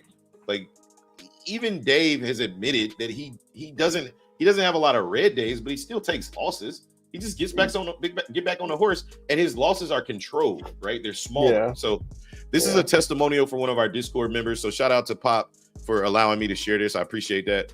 He says, had a rough day yesterday. I gave back 700 in each of my accounts yesterday. Now, this member trades, I think, three funded accounts over on Topstep or Apex, one of them. And I think he was really close to a payout and, you know, fairly up in his accounts, right? So he said, I almost gave back everything I earned on the last 3 days of trading last week. Then was really nervous and frazzled. Then took a deep breath and regrouped and took it long for 14 points just before the open. So he's talking about the trade he took today. And got my money back and then some. He's throwing up the hand emojis like, yay. I don't know, the spirit hands maybe. He said, you can read it out loud. People need to know. And again, what he's testifying about is he got back on the horse, right? And he trades a much larger size than I'm trading right now, right? And that's okay. Like, to me, size matters to the person, to the individual. And that's why I'm coming to realize is that, to me, size matters right now because I want to trade larger size in the future. But I gotta give myself time to eliminate some of my bad habits because I am a good trader, but I have some bad habits, right? And I think they're pretty common, right? I'm not the only person that has these bad habits, right? Like, you can act like you're holier than thou, but you know, right? And that bad habit is greed, expecting too much from the market, right? Like, that's one of my bad habits, right? The second bad habit I have is revenge trading, right? Sometimes I get very, very, very upset when I miss out on a trade or I do something wrong, like manage my trade poorly, like I did today. That's a revenge trade. I got to cut that out, right? If I start to cut those bad habits out, it increases my profit share, right? Think about it like a business. If you start to cut out some of those liabilities, some of that, you know, thrown away food, right? You're not wasting as much. Then when you look at your overall profit, it will start to increase. Think about it. My execution was good. My entry was good.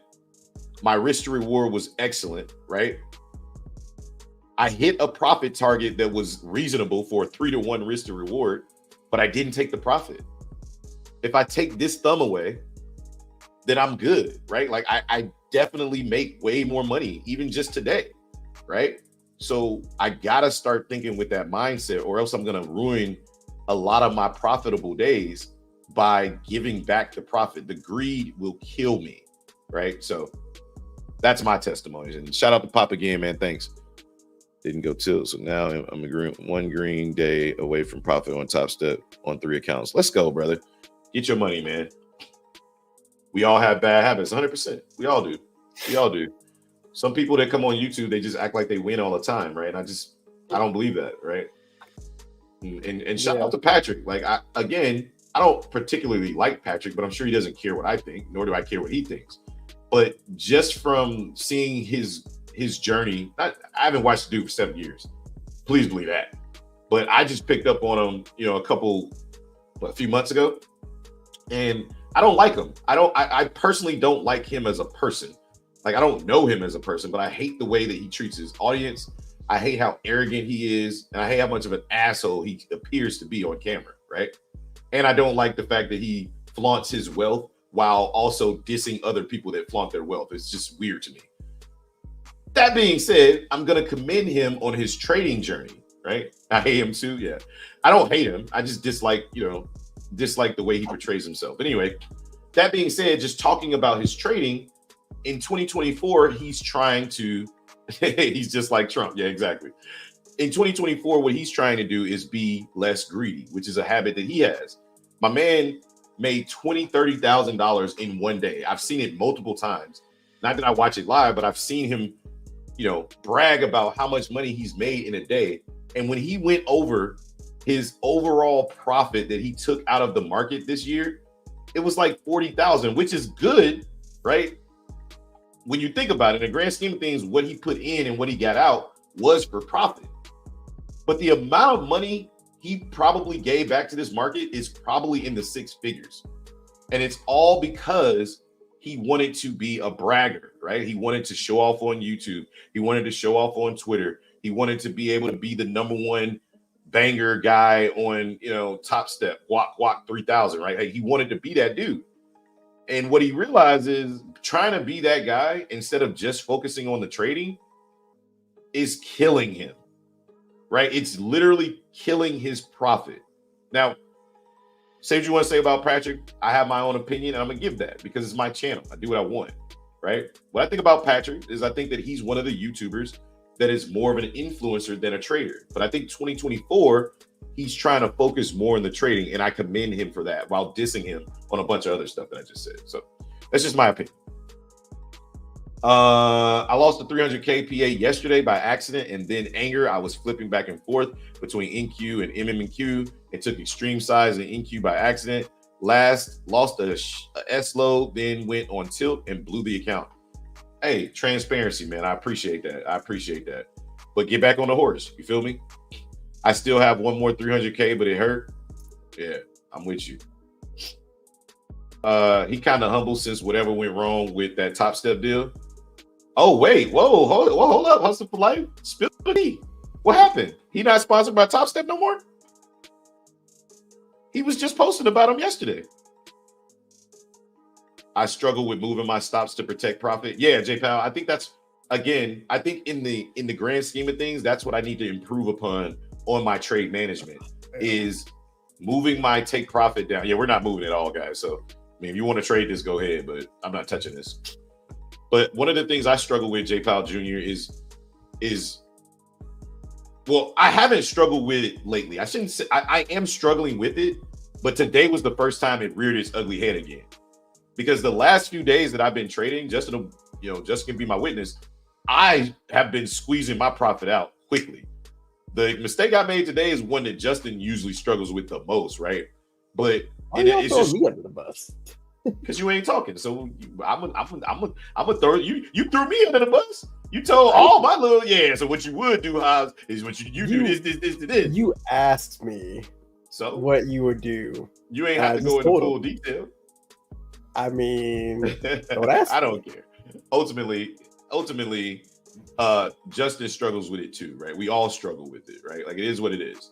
However, we got to start eliminating it, and I'm trying to eliminate it. Again, this is something I can control, so I can say this. I'm trying to eliminate that out of my trading in 2024, period. And I know I have the power to do that. So,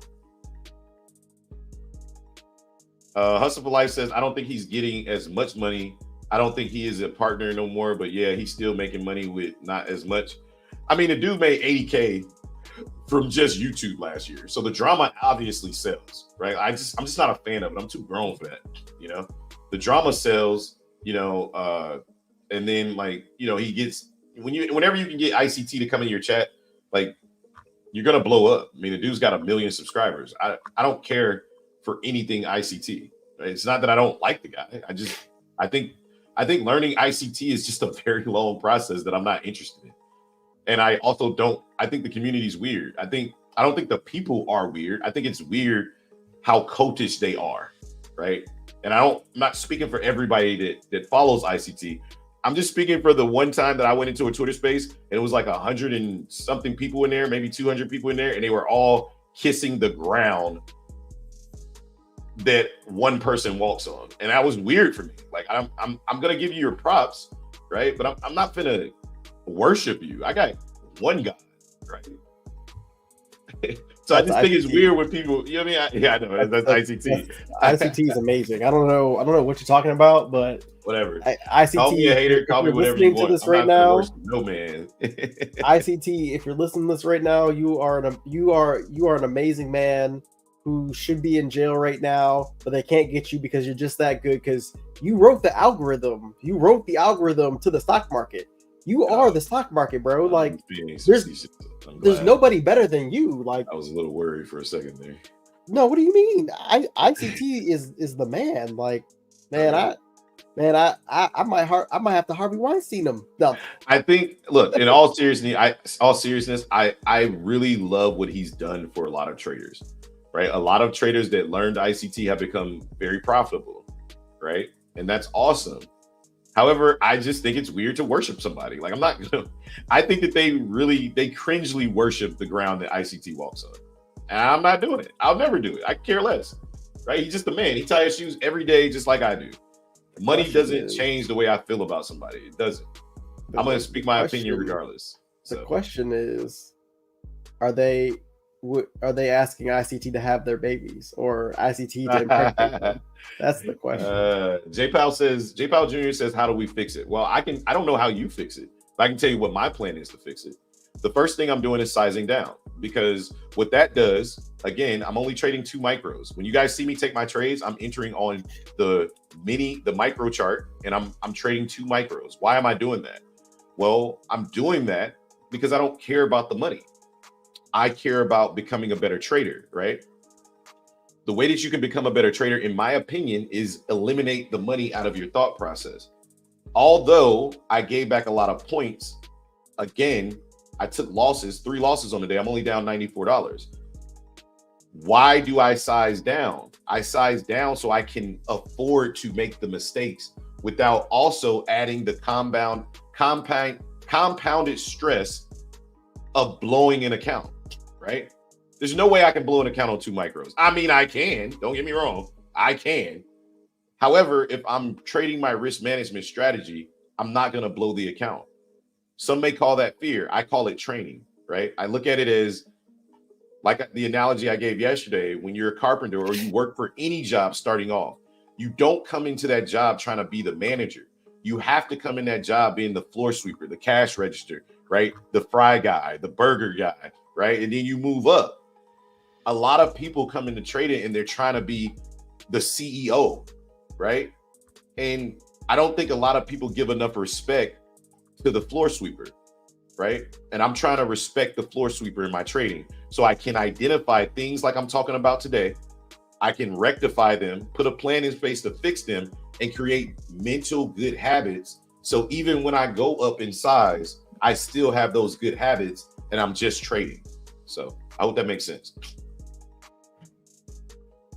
I'm liking potential shorts here on ES, but I want to see like some type of volatility come into the market. The market is moving too slow. I want to see like some type of breakdown, or well, not a breakdown, but I want to see like the market kind of start to get moving, because I think this could potentially be the top. But I'm just not seeing any like real volatility. That's the only thing that kind of like scares me from getting in this trade too soon. Yeah, the VIX is pushing down and the dollar is pushing down. None of the stocks caught a bid at all, like other than Nvidia's moving up, but which is very strange. Like just the way that the stocks are moving today is strange in comparison to the NASDAQ. It's kind of interesting. I think it's time to get some food. J Powell says randomly his name is also Justin. It's a lot of y'all out there. It's because of the best name in America. Or it's the laziest name in America. He was just like, I can't think of nothing else. Just name him Justin. That could be that. I think what year were you born? Like, it's like Kimberly or Kim. what year were you born, J Powell? What you make of Patrick Whaling making 10, 20 almost every day for 3 months, but I literally just talked about that, right? Only taking a 40K payout.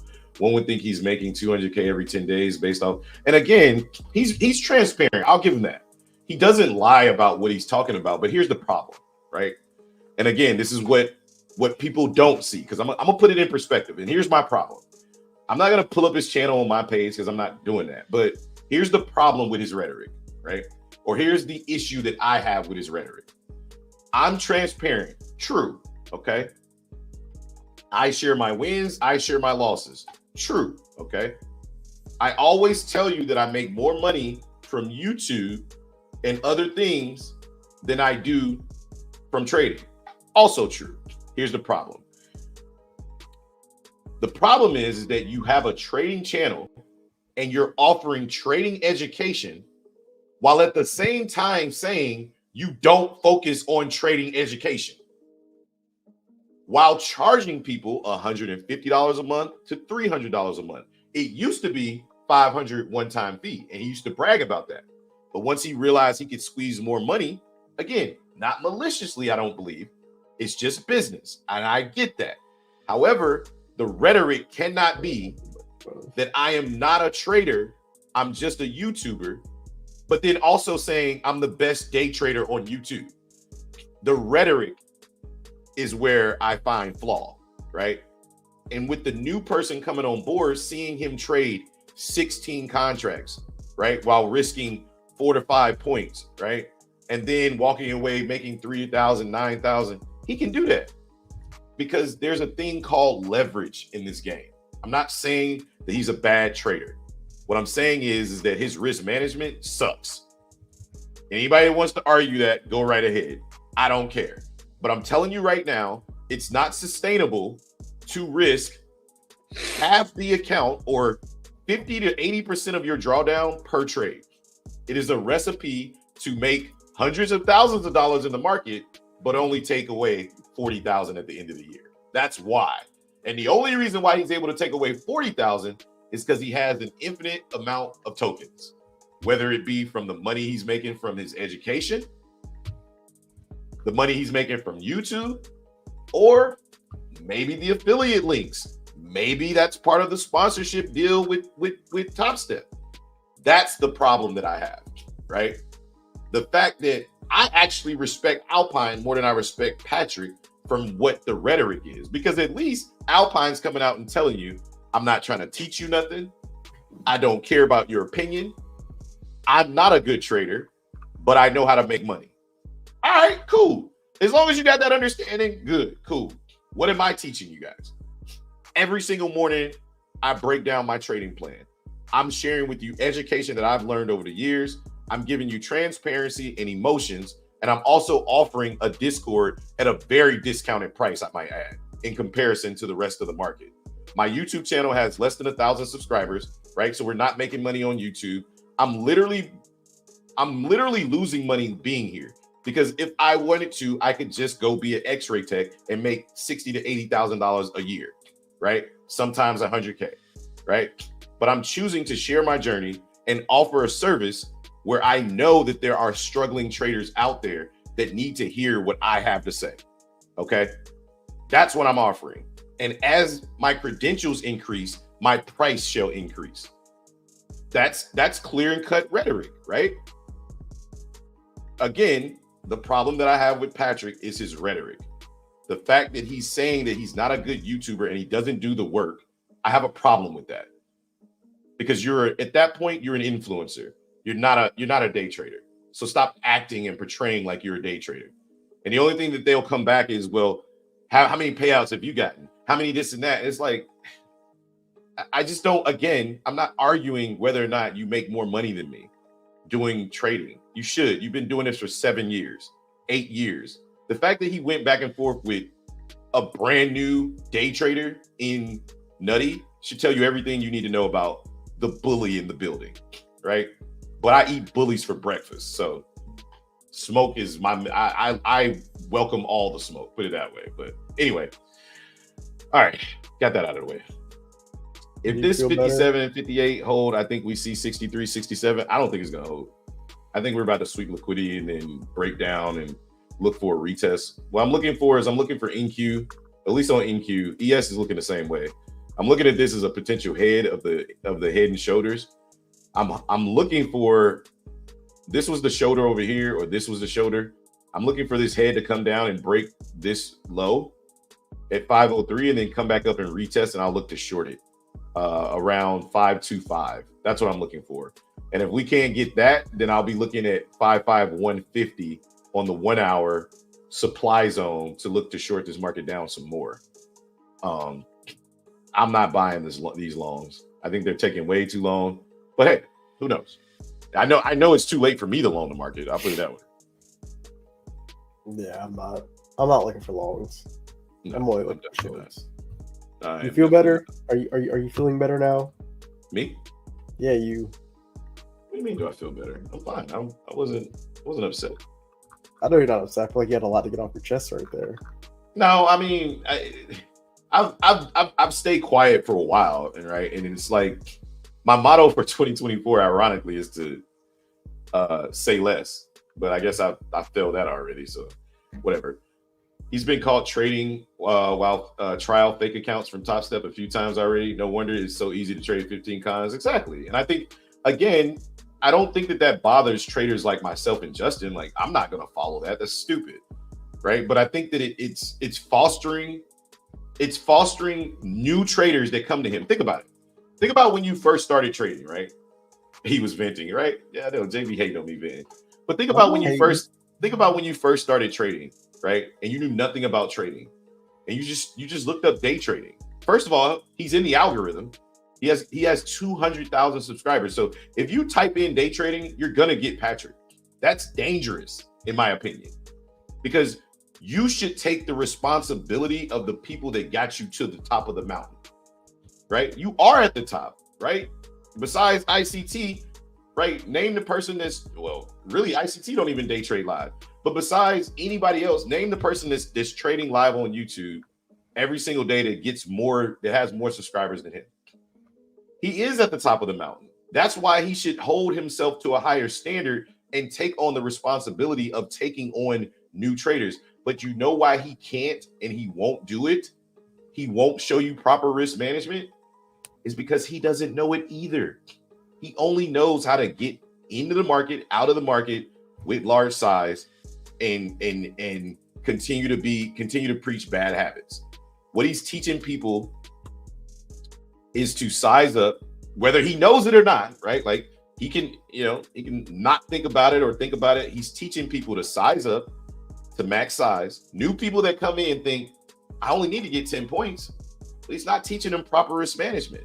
I'm teaching you proper risk management. I'm telling you, hey, size down or don't, but always understand your risk management. That poor risk management looks like blowing your account every single day or booming your account every single day. In the book, Trading in the Zone, by very definition, he is what we call a boom and bust trader. When he wins, it's huge. When he loses, it's also huge. That's not sustainable. And that's why, if you're wondering, all the money he made on the year from trading that he posted, he only took 40K from the market, which is a lot of money. But I'm just saying it should be a lot more. That's all. J. Powell said he was born in 1990. Yeah, we were the 17th popular name in the 90s. So you know, everybody was not here. That's what I told you. I was like, you say it's a great name. I'd say it's a lazy name. No, 17 isn't as high as I thought. 17 is not in the top 10. It's not even number one like it should be. So you know, we're kind of unique. You know, we're 17 spots Phillip, down. You know what I'm saying? What's up, Philip? He said it's funny people like drama more than solutions, and that's what he brings to his channel. Yeah, I think so too. And anytime you say anything educational, I try to have a conversation with him via Twitter, right? And I try to be respectful. I was, talking, with very, I thought I was, articulating my points very well, but just like a child, a little bully that he thinks he is, right? Like, because he works out every single morning and looks the exact same, but whatever. But just like the child that he is, he responded by like questioning my intelligence level. It's like, huh? It's like, bro, we can't even have a conversation. Like, man, shut up. So, yeah, he'll probably block me too. I could care less. I genuinely could care less. Bray says 97. You were born in 97? Nice. Bray, is your name also Justin, or are we just out here telling dates now? Oh, Justin is upset that you tried to join the Justin conversation without your name being Justin Bray. So be careful. Yeah. He said, yeah, it's like that. Don't come in here telling me your year if your name ain't Justin. All right, I don't want to know. Just waiting for this market to decide to do something, or it could just consolidate. See, this would be a time where I'd be trying to long the market and getting cut up. The market's just long the market sideways. Why wouldn't you look for shorts here? You just said you'd be looking for shorts. Why wouldn't you? If we got an order block to the left. I definitely want to short the market. I was just saying in the past, I'd be trying to look the long. Oh, okay. I'd be getting torched. The market likes to make. The market honestly likes to make like the one move in the morning, and then it just consolidates until like about 1. Yeah, I'm low about key 1 o'clock is when it comes back and starts actually doing something. Low key just about to start setting my alarm for like 2 a.m. and trading the London and Tokyo session. That seemed to be where it's at. You get the best moves in the London and the Tokyo session. Me and Jonah was talking about that last night or this morning. I was like, bro, look at this market in the London Tokyo session. This is crazy. We got a pretty nice move on NQ at like 6 in the morning, though. Yeah, but that's not our session. I mean, I know. that's not what you would consider our session. No, it's not. But I was just saying it's not 2 in the morning though. It's a lot more manageable to get up at like. I mean, I'm still not getting up at 6:30. But I was about to say manageable for who? For you, not for me. I'm not getting up that early. I didn't go to sleep until 2:00 last night, so I might That's as your fault. You weren't doing anything productive. You were freaking watching YouTube like a child. Then you come back, you come to work and say, I ain't going to bed at 2 a.m. I'm like, doing what? I was watching YouTube. Oh, okay. Yeah, it was actually TikTok that got me last night, but bounce at 514. Yeah, I think we're just consolidating here. I don't know if it's to go higher or to potentially go lower. Not interested until we break down. This is the take your money zone. Take your money. Take your money.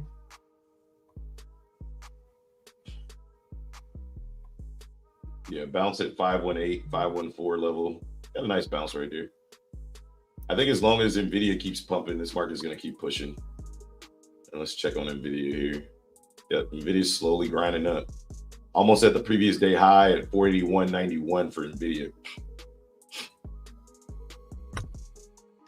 Yeah, I 1000% blame TikTok for me staying up that late. Well, I have insomnia too. I have a sleeping problem, so it doesn't help. Come on. I do. You had insomnia because you couldn't put the phone down. Try putting the phone down and then just try going to sleep. It's not gonna work. It's not. We don't use that word in this house. Only up $350 today. I'm down $94. So it could be worse, J Powell. Could be worse. Let's see. What was it? Monday?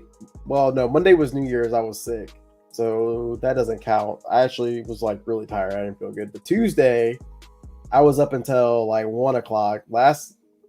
Wednesday night. It was last night. I was up till 2. You know the crazy part. You know the crazy part. It was like 8:00. It was 8:00, and I was watching Danny's video. Danny posted a video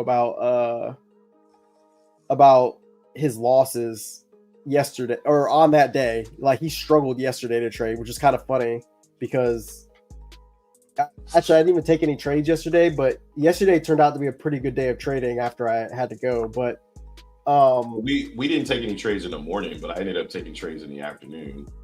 Yeah, he was trying to trade the morning session. It was a pretty difficult session to trade. He did try. I think I don't even remember what he was doing. I got really tired. I literally fell asleep in my chair watching his video. I was so tired, and I was like, okay, it's 8:00. I'm pretty tired. Maybe I'll try to actually go to bed. The second I got in my bed, the second my head hit the pillow, instantly awake. Like was not tired at all. And then 5 hours later, I'm still awake. So I don't know. Or maybe 6 hours later. I mean, for like 5 minutes in 2023, you were sleeping pretty good. Yeah, pretty much. I think you just think about a lot of stuff. I think when I was suffering from insomnia, it was because my stress levels were really high being in the military. Always had to get up super early. I think once I got out of the military, my insomnia slowly started to come down, and then like I keep telling you, you got to use that mask, but you won't do it. So well, I've been sick, so that's one of the reasons why I cannot wear the mask because I can't breathe. I don't know. It's weird right now. I'll wear it again once before you got sick. No. Okay, that's what I thought. All right, so like I said, you're one of those people that like you have all of these reasons why you can't do stuff, but then when you ask specific questions of like, hey, well, did you try this? No, I'm not doing that. Okay, but did you try this? No, I don't want to do that either. It's like, well, are you trying to get better? Yes. It's like, but you didn't try this. Yeah, no, I don't like that. I can't do that because of this. It's like, all right, man. Like, I don't think you like. Sometimes if you just take a step, just one little step to try to fix your insomnia, right? Like maybe consistently wearing your mask, right? Putting the phone away at a certain time to say, okay, I'm only going to focus on maybe watching an episode or two. I'm going to try to structure my time so I go to bed on time. Even though it's hard for me to get to sleep, I'm at least going to put my body to rest at a certain time. I think you'll find that by changing your habits, you'll be able to get to sleep sooner, and you start to eliminate the insomnia. Insomnia can be cured. It's not a chronic. It's not something that's chronic. It's very acute. It can be cured by just changing your habits. So just food for thought. Yeah. Philip says, being in this game for many years, you have to love it to succeed. It will bring the best and the worst out of you. Food for thought. Thanks, Philip. And I'm not sure if you're talking about the trading game or you're talking about the YouTube game, because I absolutely love trading. Where I struggle is that I love to teach, but I hate YouTube and I hate Twitter, right? Like I hate them both. You'll notice that between the two, me and Justin, probably out of most influencers, probably don't tweet the most because we both hate it, right? Like I hate it with a passion. I hate it. If I didn't have a YouTube channel, I wouldn't even be on Twitter, like at all. I didn't have a Twitter until I started a YouTube channel. When I did the crypto shop a year ago, right? I didn't mess with Twitter at all. And Twitter is just a cesspool. And I feel like now that we're in the trading industry, right? The stock market trading industry, I feel like we're just starting to see some of that same bully behavior and just some of that same stupid stuff that we hated about crypto. And I'm just starting to realize it's not the industry, it's just the people. Some people are just destined to be DICKs. So it's not nearly as bad as it was in crypto, though. Heck no. Because every crypto's got a community, and it's just bad. Speaking of shit talking people, not the shit talking personally or nothing, but not that you were shit talking Patrick personally, but Nutty yesterday said something that I thought was kind of interesting. He blamed the market for all his losses. He's like, I know I shouldn't blame the market. He's like, but I'm blaming the market. And I was like, if you know you shouldn't be doing this, then I think you probably shouldn't do it. But hey, I don't know. It's you. So do whatever you want. I went in his chat, and I think he knows who I am because he never responds when I text. So I actually texted in his chat yesterday, just giving my opinion on the topic that he was talking about. He just completely went over my comment and went to somebody else. I was like, all right, whatever. Like, so I just feel like people like that, they know that they're not doing the work. And again, I feel like the root of a lot of people's problem in trading is they refuse to do the work. And thank you, David. He says you do a great job teaching. Thank you. But I think the root of a lot of people's problem is, especially the ones we see, I'll just say that they struggle as traders, but I feel like the more you struggle as a trader, the faster you grow on YouTube. Like, that's crazy. It's crazy. Oh, man, somebody's at my door. I really don't want to answer it. I'm just not going to get up. Hopefully it's somebody important. I wasn't expecting nobody. So. Yeah, just not. My man's just going to act like it's a Jehovah's Witness. It might be. Bro, I'm not expecting. We used to duck behind the blinds when we saw them. We'd be like, it's Jehovah's Witness. Get down. They came to my door the other day. I think it was Tuesday. I was trading. They came to my door, and I don't think they'll be back because I definitely set them straight. Let me see. I'll be back. I'm gonna try to sneak and see who this actually is, but I really don't want to answer it. You'll see. He's so stupid. Yeah. So I mean, for me, guys, in regards to the trading right now, like I see people taking quick scalps, 3-point scalp on. Was that ES you took that on? Yeah, that was nice hustle for life. The volatility is too slow right now for me to want to trade this. I'll most likely get off stream in about an hour or so and then look to trade the afternoon session, because I mean that's just basically what we've been accustomed to lately. We're getting huge moves in the morning, right? Or not huge, we're getting aggressive volatility in the morning, and then we just consolidate until that afternoon session hits. And then the afternoon session is where we get the majority of the volatility, in my opinion. So I'm content with not taking any more trades until the afternoon session. If this is what the market's going to do, I don't think we have any more news that's going to move this market. Yeah, that's it. So we'll see. I mean, you can trade these little areas, these little pockets. I'm just not a fan. You guys know how we like to trade. You know, we're point of origin traders, and for there to be a point of origin, it has to be volatility. And right now, it's just a slow grind back to the upside. So, Okay, that was my next door neighbor. She she works at a school, and they have I don't know if they have like diet Hawaiian punches or something. I don't know, but she doesn't like them, so she just gave them to us. I don't know. It's weird. All right, here comes that push into the supply zone. This is actually where I'm looking to trade in Q here. So just gonna be watching this. I see your comment. I'm gonna go over that in a second, but I think this is where I'm gonna be looking to short this market. So yeah, I got a 30-minute.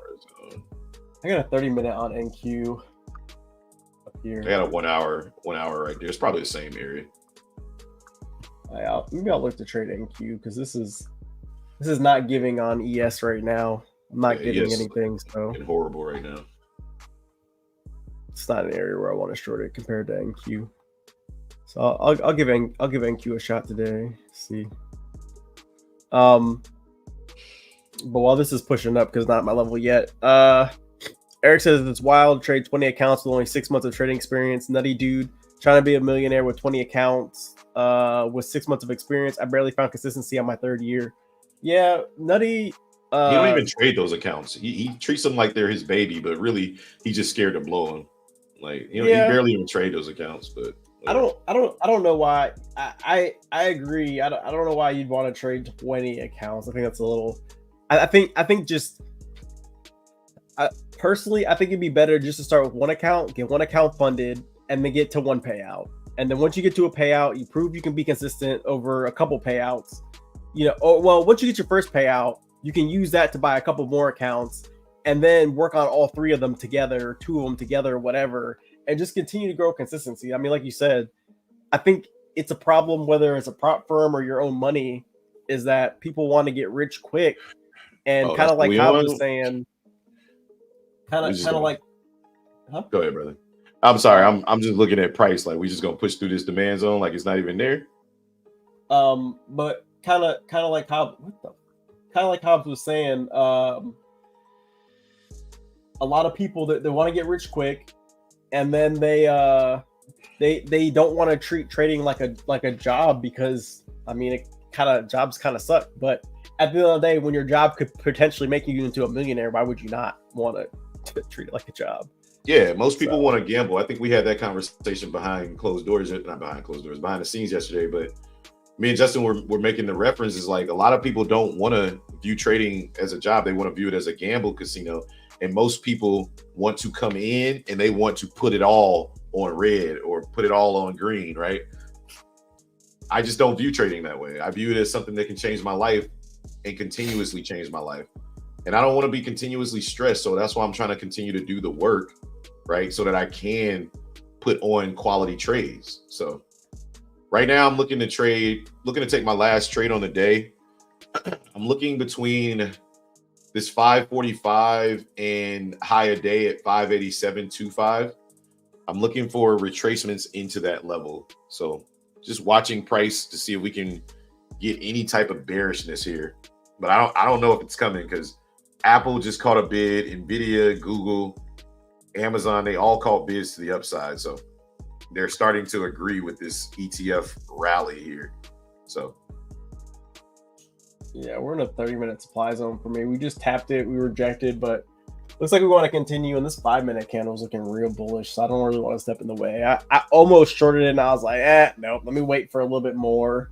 Let me see some type of sell-off because right now it's going ham to the upside. And I know how fast NQ can get moving. That was one candle right there. That's an 8-point candle. Stop me out. Yeah, you got it at 566 because you're marking the body of the candle. I'm marking the entire wick all the way up. So I'm just doing like wick to wick. So we're in the same area. Right now, it doesn't look like price gives a crap. We're just continuing to push, so I'm just gonna watch it. The 1 hour looks extremely bullish. So yeah, we got above yesterday's high day and held it on NQ pretty nicely. We rejected it, then got above it, then came back, retested it, held it. We are not above yesterday's high day. Am I looking at the wrong NQ? You must be. Low of day. Sorry, low of day. I was like, we are nowhere near high of day yesterday. Yesterday's low of day. Sorry. Yeah. That is true. I probably should have took that from the context clues as you were talking about that. I just missed it. I was like, what? I was like, dang, we up there already? Like, that's in the 600s.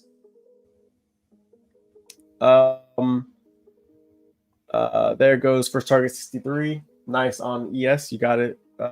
Steven says, do you guys look at DXY to give you some perspective on where the market is trading? Yeah, Hobbs does. I don't really look at DXY too much.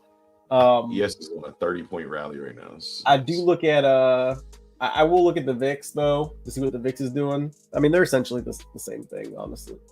But yeah, like and speaking of the VIX, right now it is dumping out the sky. Absolutely flushing. They're just buying this thing all the way up. They don't care about this zone at all.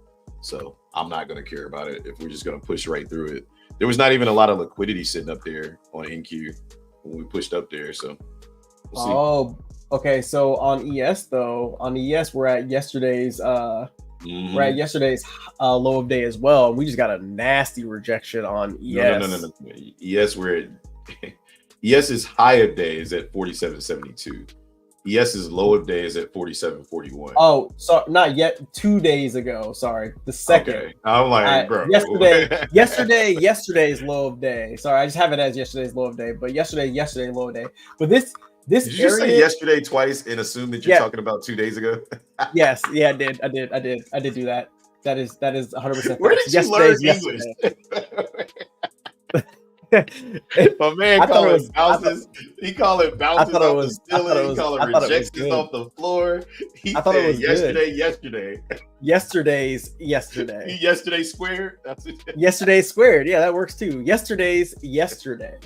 I've never heard it called that before. I thought it was kind of clever. I've never heard that before. I thought it was clever. Whatever. But we got a rejection off of it, but now we're above it. So we'll see what happens. This was an area to potentially take the market short as well that I was talking about. That and then the 15-minute. But the buying is just increased sharply. So we'll see what happens. But hopefully yesterday's high of day, low of day will do something. Yeah, Steven. Yes, I agree with you. Here, let me show you my other charts because maybe you've never been here before. So this is the volatility index on the left. This is the dollar on the right. I chart every single thing you're talking about. I chart them every single day at the end of trading day inside with the Discord, right? So the dollar hit a 4-hour supply zone at 102.53 at 1 o'clock on Wednesday, right? And then got rejected.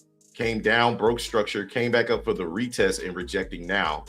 The reason why I didn't necessarily look for the market to go down lower or go up like it did today. I didn't look for it because what I was expecting for us on the VIX right here on the left to come down, retest this level right here, retest this low and then bounce up, which we did. It was really choppy in the morning. But yes, I agree with you 100%. That watching the dollar can give you a good insight, but I think it's more important to chart the dollar, right? From a supply and demand standpoint, because if you're trading supply and demand, you should be charting everything based off supply and demand. So another thing that we do in here is, again, because I don't think you've been here before, but we also chart these stocks. So we chart the Magnificent Seven every single day with our Discord. Apple, Microsoft, Nvidia, Google, Tesla, Amazon, Meta, and including the NASDAQ and ES, right? We chart all of these every single day. And yes, 100%, we keep our eye on these every single day. So just to give you a good idea of what we do in here, I just wanted to make sure you had all the information, okay? So there you go. We got a really nice hold these NAS buys. I'm in. We got a really nice rejection off of yesterday's low of day. I'm coining that, and I'm definitely putting that on a shirt. So yesterday's yesterday. Valdez says, hit the like button. Yes, please tip the barbers, man. Hit the like and subscribe if you guys like the show. Sorry for the typing area. It's all good, brother. It's all good. I got what you were saying. Just waiting here to see if we're gonna reject the top of this zone. If not, we just ate up all of that liquidity and sellers have nothing to say about it, I guess. Just nothing.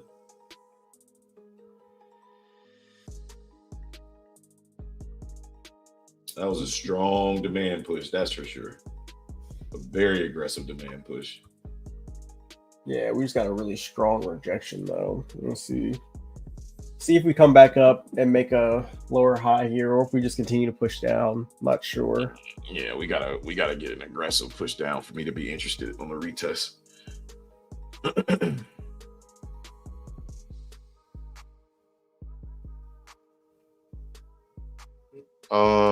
It says also, if you don't mind pulling up DXY on the weekly, you have to be careful because it's hitting a support line. A support line or a resistance line? Here, I'll pull it up. Let's see.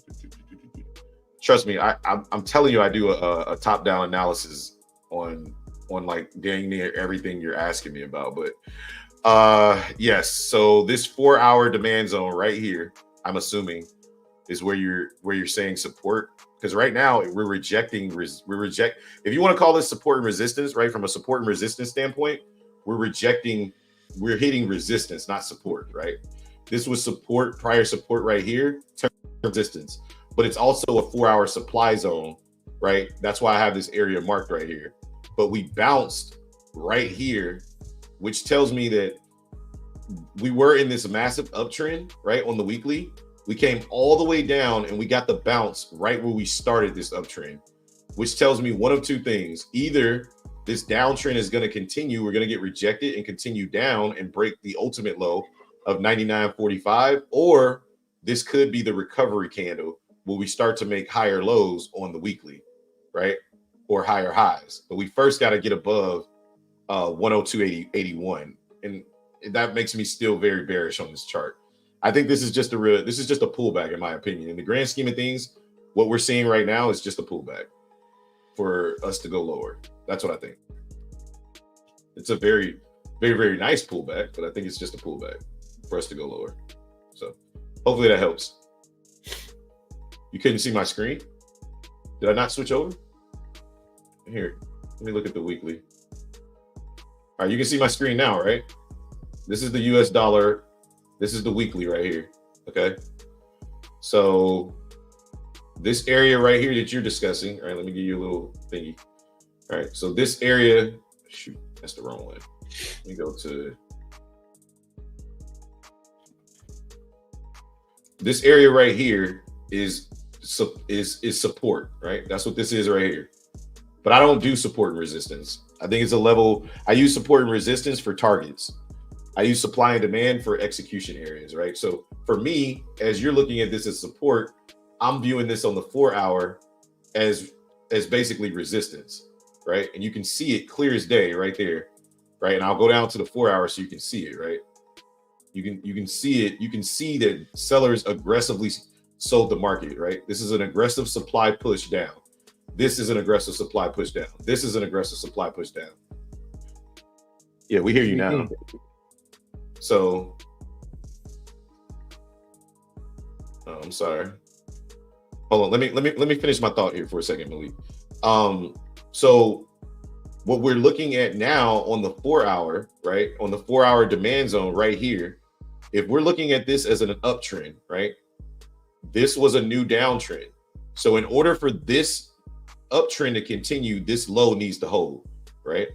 If this low holds, we come up here, we get rejected by supply, we come in and put a higher low in, and then we break through supply, we get rejected by this supply, put in another higher low, and then we just continue back up to the upside like that, okay? That's what I'm looking for from the dollar on the weekly. But again, that's going to take a while to play out, so we'll see what happens. But that's my thought process. But go ahead, Malik, what you got?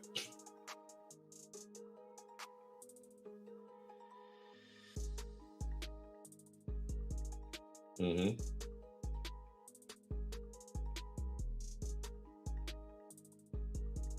Yes. Yeah, the same place you put the coupon code in the first time you bought the account on the first screen. But let me, I'm gonna get to it, brother. I'm trying to answer your question if you let me talk.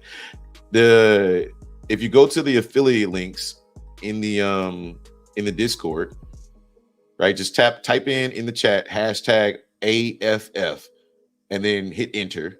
It'll take you right to the coupon code where I put at everyone, and then you just copy and paste that code where it says coupon code. And then when you get to the first screen of Apex, you'll scroll down a little bit and it'll say coupon code. right? Just copy and paste my coupon code there, or you can copy, or if you don't want to use my code, you just type save now, right? And then you go in there, and then it'll apply that on the next screen.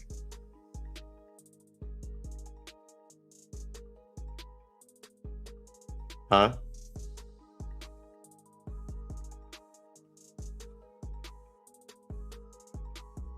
It says coupon code when you scroll down. It'll ask you. There's a little check mark that says the coupon don't code use the coupon code.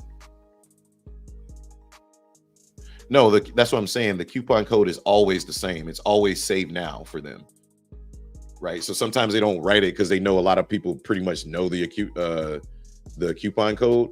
But here's the affiliate link there. It'll take you there in the Discord, and then I'll just go in here and I'll copy mine. Like I said, if you want to use theirs is just save now every single time. You can use it as many times. You can use it every time you buy a new account. Every time you buy a new account, you can use that code. And there's my code in the chat right there. So they're not like Topstep when it comes to their accounts. They give them out like candy. Yeah, you can get as many as you want. Well, looks like we're going to continue. I kind of figured we might sweep this liquidity up here. Looks like we're going to. There was no aggressive push down. That's why I was kind of just continuing to talk, because I was like, if we're not going to sit down, I'm not going to be bothered with it. If we're going to continue to push up and just completely forget about my freaking zone here, that's fine. That one will be canceled out. And the next place I'll be looking for shorts is the daily change of character, because I mean, this is the type of uptrend that's a short squeeze right now, right? Like, this is not your average uptrend. Like, this is something different. Anytime ES runs 30 to 40 points before 12 o'clock, it's a short squeeze. So at this point, I'm just watching price push up. I'm not going to touch this, not until it's ready to pull back some.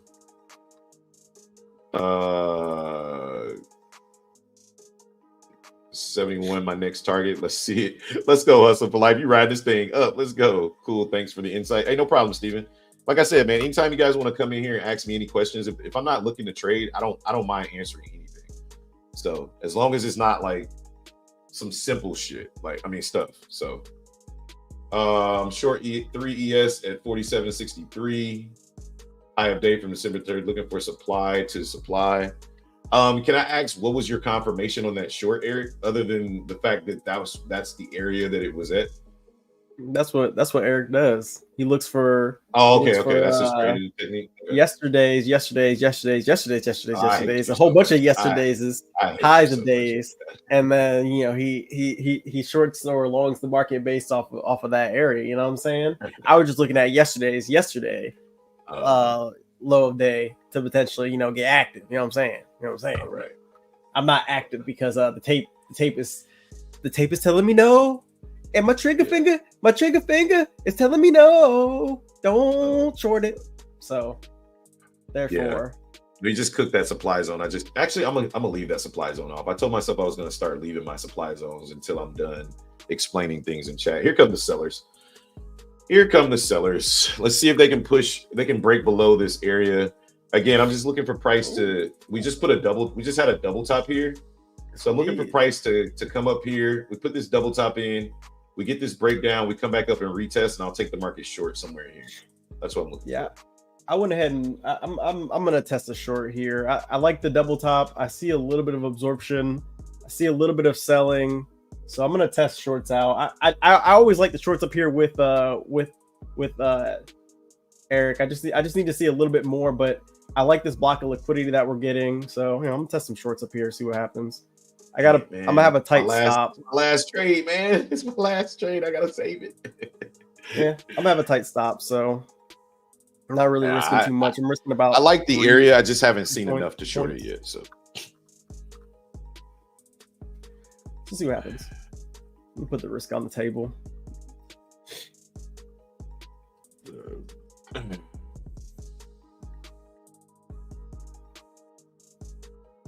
The one thing, though, we might run that liquidity. And if we run the liquidity, but we fail, then I'll just look to re-enter. Or, we'll sweep. Nice sweep. Yeah. It's like, or we'll just sweep.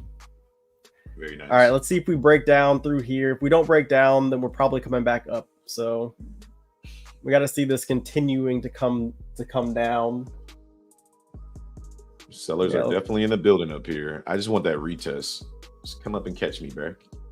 That's the break of structure that I wanted. Now I just want a nice little retest. Which we might get. That's the only thing I hate about those sweeps, but we'll see what happens. Oh, it's another sweep. Let's go. Let's eat. Don't be me, bro. Don't be me. Whatever your target is, get it and get out. My target's 54 at the moment, which is just the buyer's level that I had. It's 54. You already hit your target. Well, I didn't hit my target. I'm on ES, not NQ. Oh, I thought you took the short on NQ. You already No, I did not. I took the trade on ES. You were just saying that you were looking at ES. I mean, you were looking at NQ, and then you ended up getting short. I switched back over because we were at a level. That's what confused me. I was like, wait, what? No, we were at my level on ES that I was looking to short. Yesterday's low is a. I love saying that. I don't know why, but I like it. But that was my level. So I'm looking for 10 points on ES. Unless we start to get like extremely bearish on this push, which we might. If we start to get extremely bearish, then I'll start pushing my stop. I'll start taking profit while pushing my thing down. So we'll see. Right now I'm up about 4 points in the trade. So that's crazy. In that same time frame, NQ's down 40. Yeah, because I was watching it. I thought you were discussing getting short on NQ, and I was like, man, I want to short this with you, but I think I got scared to pull the trigger. And if I had shorted, I'd have got all my money back. That's all good. I'm waiting on that retest though. We might not get it because we put in that double top. Microsoft dropping, need Apple to follow. Yep. I'm going to add you guys to. I'm glad that you guys are taking advantage of this technology that once was not accessible to average person. Keep grinding and good luck. Hey, thank you, brother. Thank you. Nvidia 2 bailed on my loan. Good job, Hustle for Life. He took that shirt on NQ. He said, I'm out. So I guess my supply zone worked. We just had to go fill all the liquidity. Yeah, we might get that retest too.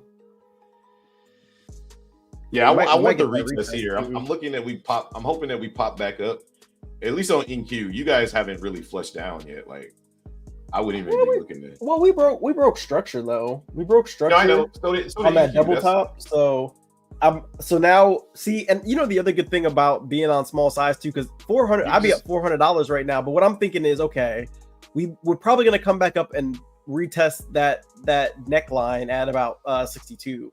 So if we come back up and retest the neckline, hopefully we fail and then we continue the flush, which I'm perfectly cool with, right? So and you know, it's just really about seeing these trades through. I'm not going to move my stop. You know, if I get stopped out, it's 2 points. It's, you know, $20, I think. So it is what it is. But I'm expecting this thing to pull back into the structure and then hopefully fail. That's what I'm hoping to see. But you know, if it doesn't happen, then it doesn't happen. I'm cool with it either way. I'm cool with it either way. Is that you got the 9 EMA up on yeah, that purple line? Yeah, we damn sure just bounce off that MF. ES bounced, but NQ's right below it. Oh, is it? Yeah, NQ's below on though. Valdez says, do you typically look for the retest on the 1 minute or the 5 minute? I didn't take the short. I thought that the zone was just going to fill. It did. I don't think it matters. Well, I look for the retest on the 15-second chart. So that double top that I saw, I like some. I guess I have to back test like which way I want to trade the double top, because sometimes when I don't trade the double top, we end up flushing and it gets away from me, right? But like right now, like I want to trade this, but I'm still waiting for us to push up just a little bit further. I just want to get 72, 70. Yeah, you want the higher. You want the higher. Yeah, retest. I want the higher retest. So right now I'm just kind of being patient, and I'm okay with missing this trade if we don't get up there. I just want to get up to like 65, 70. I think we're just going to come down from here. That's always the struggle. And then, but then on the opposite side, when you got you to be don't okay. wait, You got to be willing to tell you got to yourself exactly. that You got to be I'm willing to wait. miss out on the trade. Yeah. Yeah, it's either I'm gonna wait for this trade to set up the way I want it to, or I'm just gonna not take it at all. Exactly. And that's where like the double top, like I got to figure out how I want to trade the double top. And I think the best way to trade it to me is still wait for the break and retest. Yeah, because right now what I'm a little bit, the only thing I'm concerned with is we're coming back up to the neckline, which we broke, which I'm cool with. But my only concern is, are we going to run the high, steal liquidity, and then come back down? And then this is like, well, that sucks. Like we just ran the high. I was up, get all of these points. trap buyers. Oh my God, there's so many trap buyers at 580 on NQ. It's nuts. This is the same area that we dumped from earlier today. This is the high. I just realized this is the high a day. There's like 400 trap buyers on NQ. At the high, well, the high a day was 587, but remember 580 was where all of those buyers came in originally from. Well, those sellers where we started selling from. Oh, so this is my original trade. This is NQ's not high of day, but pre-market high. Yeah. On TraderBait, it's just green, so it doesn't really tell me. It's just the last high price put in was 587. Yeah, that was a good bail hustle for life. Even though I don't know whether this buying is done or not. Like we got the double top, but we'll see if we actually get the follow through. Like that's the real question. So like this area that we're at right now on ES, I'm looking for it to break. And yeah, and that's my issue right now, Valdez, is do we get the liquidity sweep up at the high and then just end up dumping? Do we sweep the high or do we come back up? Yeah, that's why I kind of wanted to wait. I'm looking for this tap of 570 here. I want to see how we react at 570, and I'll look to take it short. As you guys call it, the wow candle. Yeah. I think we're gonna get the wow candle. I think we're about to get it because the candle that takes your breath away and be like, holy crap. Yeah, I think we're about to get it, but I'm gonna hold on. I'm not moving my stop to break even. I think I'm currently down on the trade, but that's okay. I'm just gonna hold it. I'm not even looking at my screen anymore, my trading screen. I'm just gonna let it do what it do. I know I'm stopped out at like 66, like maybe 3 points or something like that. But I knew that this recess was possible, so I just want to see if this fails. If not, then it's fine. I'll be out for negative like 3 points or something on the day. I think you're good. I don't know. Right now, we're getting up there. We're pretty close. Yeah, you just want to see that sweeper come back into the market. I'm gonna put a limit order at 7-0 to sell this market.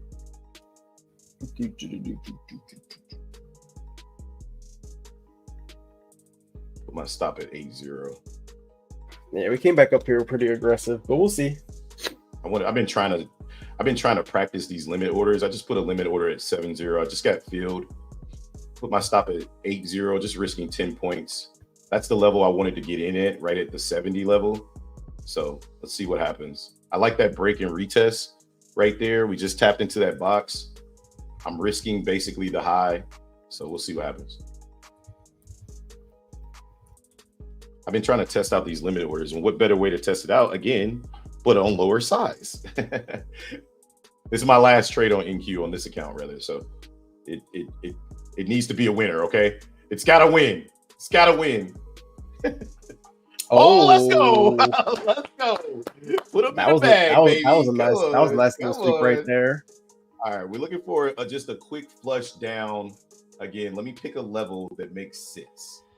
Eric, you dog. I definitely feel like sellers are in the building right now. Eric, so dog. He said the high of day, December 13th, needs to keep supplying. I also went short 2 NQs at 570. Yeah, I got short at 570, right? That's why I was like, I'm going to put this limit order at 570 and just see what happens. I'm hoping that we don't stop me out at 80. Dang, these buyers just keep buying back these dips, though.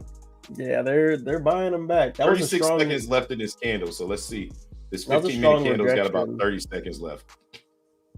Yeah, I'm looking at this 5 minute. It's looking straight. Valdez says Chiefs Hobbs, you a sniper. Yeah, you gotta snipe it. yeah, I caught that boy. I was like, yeah, I'm gonna just put this order at 7-0, see what happens. But you got that Eric got 10 points on NQ, and now he's just waiting on ES. Yeah, we'll see. Let's see what happens. I like the level. Like I said, 7-0 was basically the low of this order block. So that's where I wanted to put my order. Once we got above it, I was like, I'm not missing 7-0. I want 7-0. I'm taking 7-0. So I just put my limit order right at 7-0 right there. And we got filled. And now we're just looking for a push down to 2-1. Yeah, I'm looking for a VWAP. I'm looking for a VWAP first. See if I can't get down there.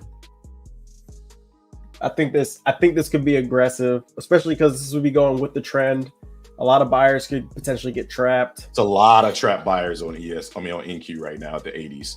A ton of trap buyers.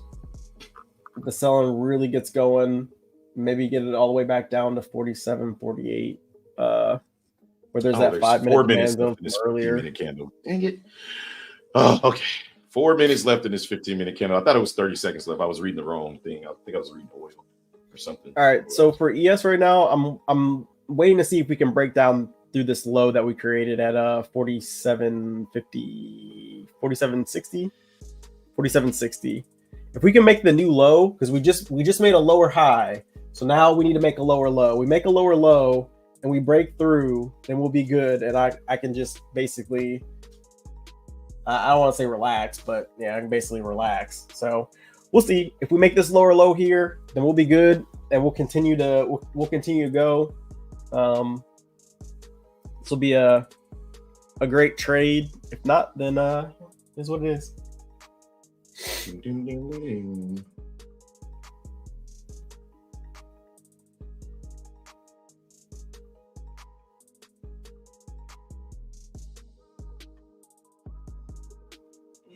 But definitely some very bearish activity up here. So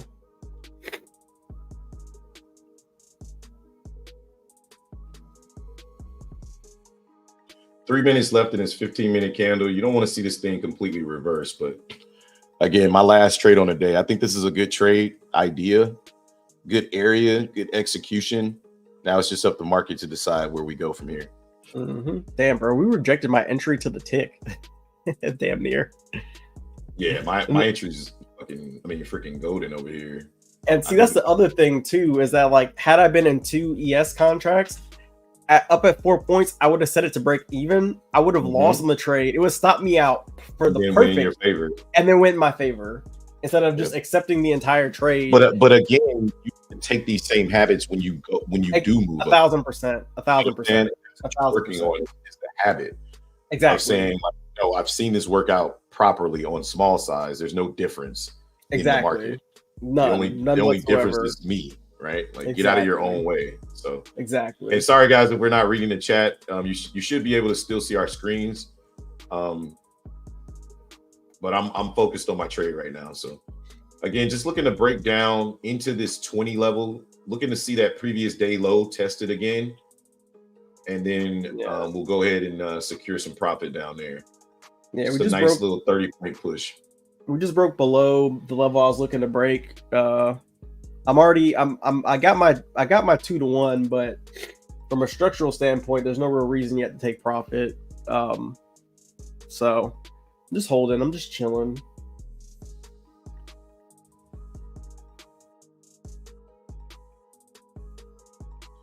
Yeah, about a minute left in this candle. So usually in the last 20 seconds of a 15-minute candle, you get an aggressive push up or aggressive breakdown. So we'll see what happens in this last minute or so. I really like the 5-minute candle on ES as well for being bearish. Like the previous 5-minute candle. Yeah, previous 5-minute candle on NQ was super bearish as well over here. So the last 15 minutes of this, last minute of this candle is going to be interesting. So let's see if we can't get a breakdown of the lows or we're going to push back up here.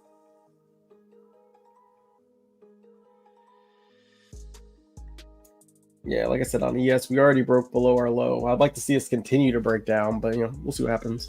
Let me check the chat because that's not what I can do right now.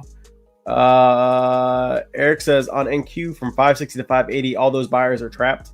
Yeah, that's what I'm looking at, Eric. 580 to 560. There's like 400 or 500 trap buyers up there. So either they're gonna stop out or they're gonna try to push price back above their entry. But there's a lot of trap buyers on ES, and that's on NQ, and my stop's at 580. So I'm hoping we don't come back to 580. I could put my stop to 587, which is the actual high, but I'm only going to risk the 10 points, which is what I'm designed to do here. So if it stops me out, I'll take my 4th loss on the day, and it'll just be a red day. But if I can get this thing to go in my favor, I'll eat up all my losses on the day. So thinking about my trade from a structural standpoint, it's probably actually safe for me to go to break even. I'm not going to move it, but it is probably safe at this point, just because we came back up and retested it and failed. We're starting to get that breakdown on ES now as well, which is really nice to see. Where's your entry on ES? 47.64.50 is where I got short. Yeah, I think it'd be safe to keep it at 65, maybe deleverage. It's at my stop's at 66 right now. 66.75 is my stop. Yeah. Tomato. That's really should be at 50. So again, looking like we're looking real bearish here, but again, from a patience standpoint, it sucks because you always want to see this thing flush out right away, but we got to eat up a lot of buying that just happened. So either this candle's going to get bullish and stop us out, and I'll take my final loss on the day, or we're going to go to my profit target. That's just kind of how I'm viewing this trade.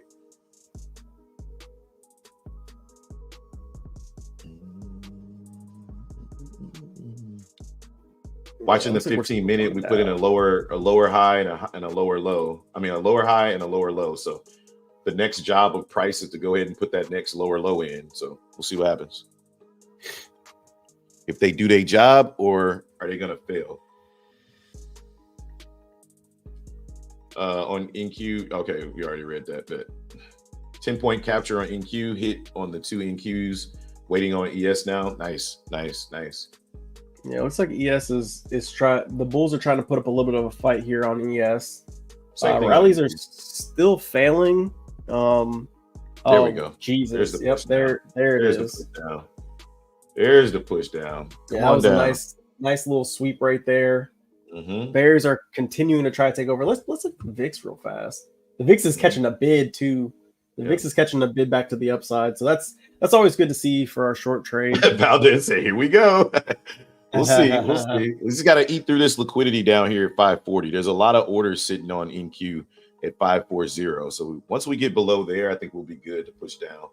It's funny because there's not a lot of orders sitting on ES. Like ES's tape is actually pretty clear to the downside. Well, all the way down lately, to 4749. Honestly, lately NQ's been doing this. Like lately, every time we've been going up or down, there's just been 100 orders that squeezes price. Sellers put 100 orders like 10 points away, and then buyers put 100 orders like 10 points away. It's really weird. It's been doing that since we started that uptrend. Yeah, and actually now on ES, they're actually continuing to put orders above us, but they're bringing it down. They're moving it down with price. Yeah. I like everything about the trade. Like I said, it'd just be unfortunate if we go and get that sweep of liquidity at this point. The supply level from December 13th supply, but today's bulls made it a slow drop. Yeah, I'm chilling, man. Right now I'm up at 3-1. I think actually, funny enough, because I'm only risking 2 points. But nah, I'm not gonna take it. I'm gonna continue to let this trade play out. It's looking good. The Bears are looking good. So. Here come these bulls yet again. Let's see. Check on the stocks here. But they're getting every time the bulls are trying to rally on price, the Bears come right back and sink them down. And the buying isn't strong at all. It's like little Pac-Man pellets. So yeah, that's why I feel like there's no reason to sell right now, because we're continuing to sell down. All right, we're about 20 points away from my take profit here, so just kind of waiting. Thanks, Hustle for Life. Trying to be patient. Like I said, this is my 4th trade on the day, and just trying to recover the losses here. Yeah, I'm a little bit above break even now. I'm up 7 points, so there's no reason to not be at break even. But yeah, this thing is continuing to flush, so just watching the tape. Yeah, I'll join you on that break even there.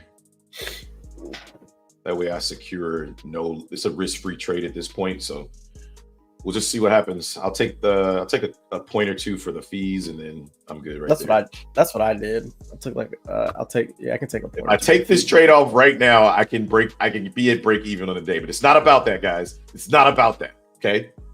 It's about the trade, not the P&L.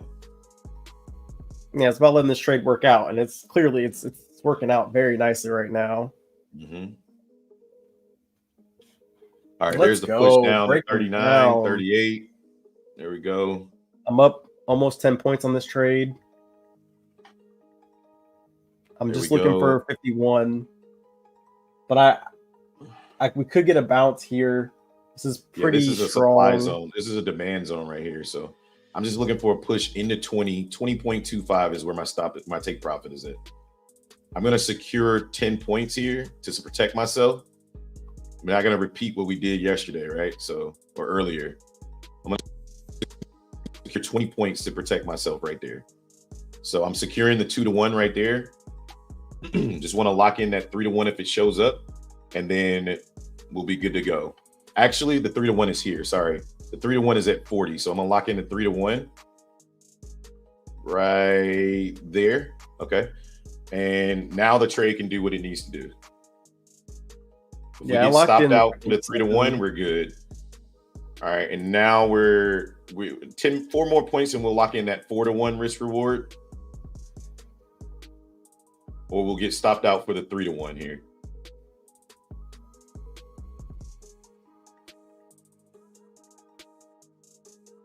Flirting very, very cautiously with the 40s here.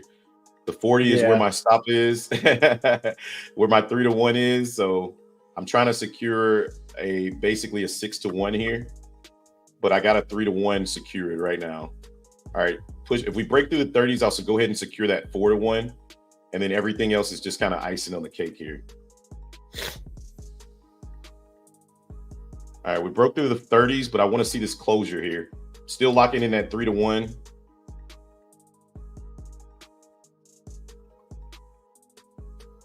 Let's get that closure below the 30s. Very nice. All right, we're gonna go ahead and lock in the 4-to-1 right there at the 30s. We'll probably get stopped out. Oh, nope, just hit our take profit. TP, I'm out. I'm all out at the 20s. Let's go. Good trade. I think we still keep coming down, guys. But again, my goal on that trade was to just prove to myself that I could hold to profit target. I hit my profit target. I took everything off the table. I do not care what this trade wants to do from there. That is a 6-to-1 risk reward, and that is a repeatable trade that I can take over and over and over again, right? And again, guys, like just full transparency, right? Like I'll show you guys my end of the day, thing over here on TradeOvate, right? Like just because I want you guys to see this, like it's only $100. Like I'm not even tripping. Right. But understand that I want to share this because I want you to understand what going for a higher risk to reward can do for your trades. Right. So remember, I was 0 for 3 on the day. Right. Like you guys saw me go through this 0 for 3. Right. Now I'm 1 for 3 on the day. But this is what risk reward can do for you. Look at my risk reward. 3 losing trades, 1 winner. My 1 winner. Right. I was down $88 on the day. Right. 90 with the fees, 94. Look at my 1 winner. My 1 winner took care of all my losers and put me in profit $100 on the day. That is proper risk management, right? And that's what we're trying to teach you guys is this trade have potential to go lower? Yeah. Could I sit here and just be like, man, I should have held on to this? Yeah, I could do that. But the point is I was looking for an entry at a certain level, right? I took the entry right here. And again, I was playing with the strategy that I'm trying to work on, which is putting limit orders at the area where I want to get in after price pushes above that level or below that level, right? And you can see all the trades I took were planned trades, except for this one where I got stopped out for a stupid revenge trade. But the trade that I took from top to bottom, I got in at the 70s. We got out at the 20s. Malik, can you mute your mic, please? Oh, you okay, Malik?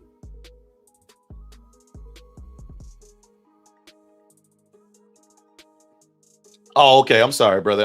I thought you were just talking offline. My bad. I didn't mean to No. interrupt I knew he was your talking to conversation. somebody, but I didn't hear him. So, but yeah, so that's a 50-point trade, right? Like people say, well, people can't get large moves on an NQ. It's ridiculous. If you trade and you be patient, you can get whatever you want out of NQ. And I can tell you right now, NQ's not done.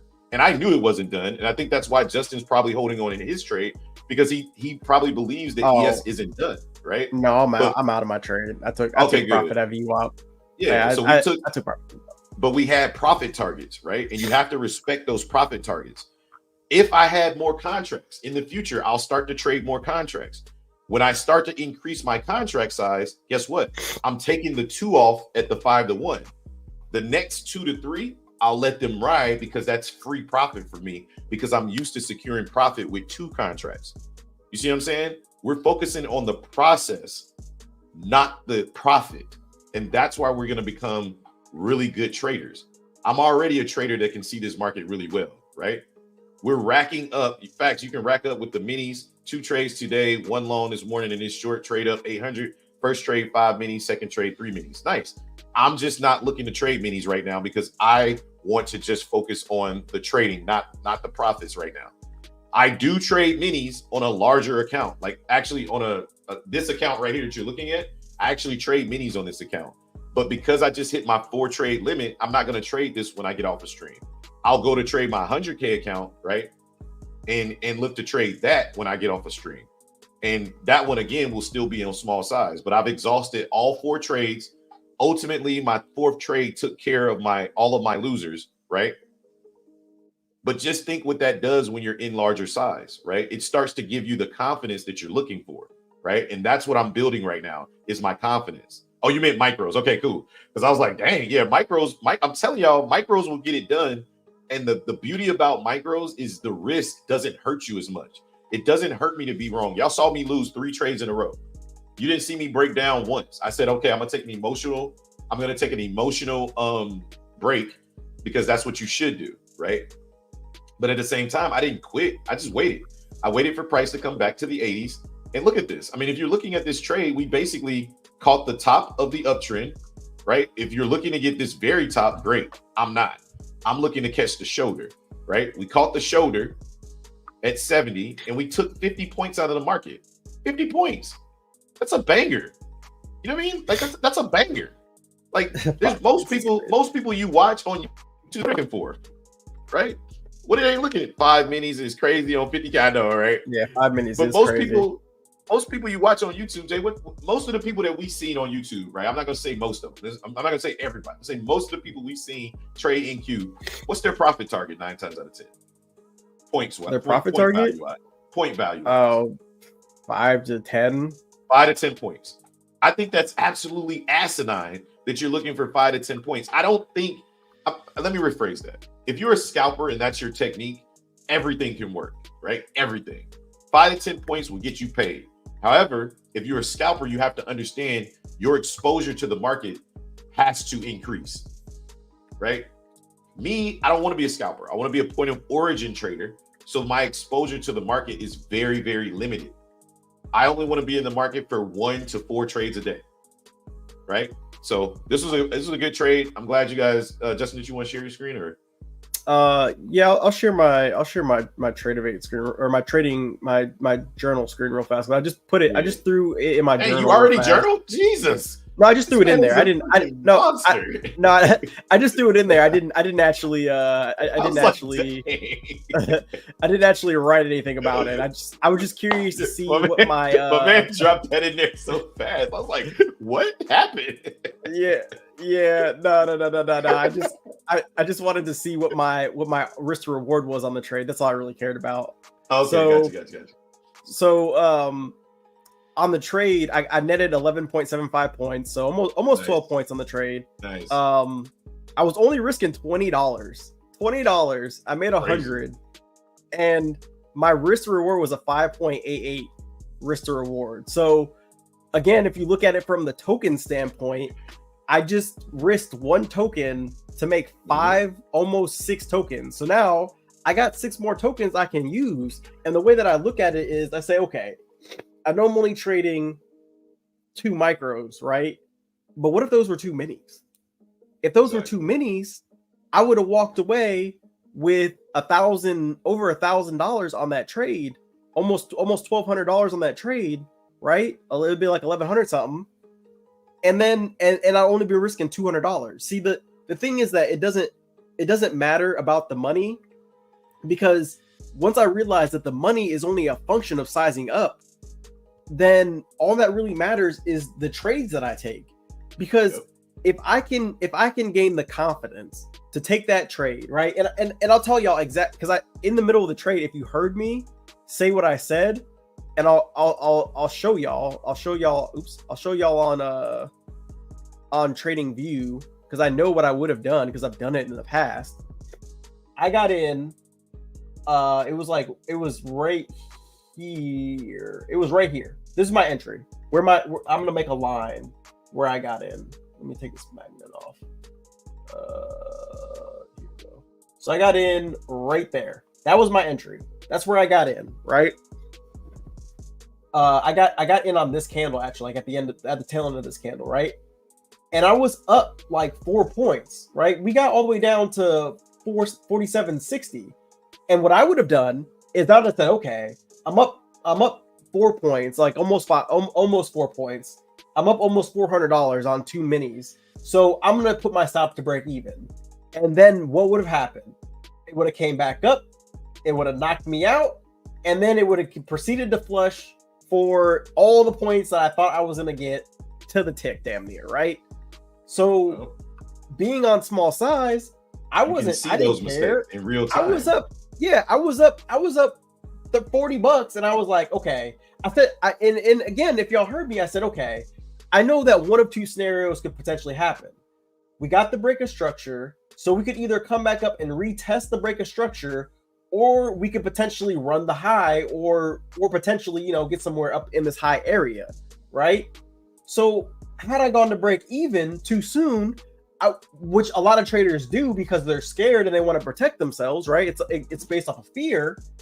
Well, now they're going to be like, okay, I went to break even, stop me out. I don't want to re-enter because, I'm pissed. I'm upset that, I was in the perfect trade, blah, blah, blah. They see this and they're like, oh, it's time to long the market. It's a whole domino effect of just bad emotions, bad habits, bad everything. And you can eliminate so much of that sizing down. And like Hob said, I recognized in the moment already, I was like, okay, I know what could potentially happen. So let me mentally prepare myself. And I know on small size, I'm only risking $20. What's the worst thing that can happen? I lose $20.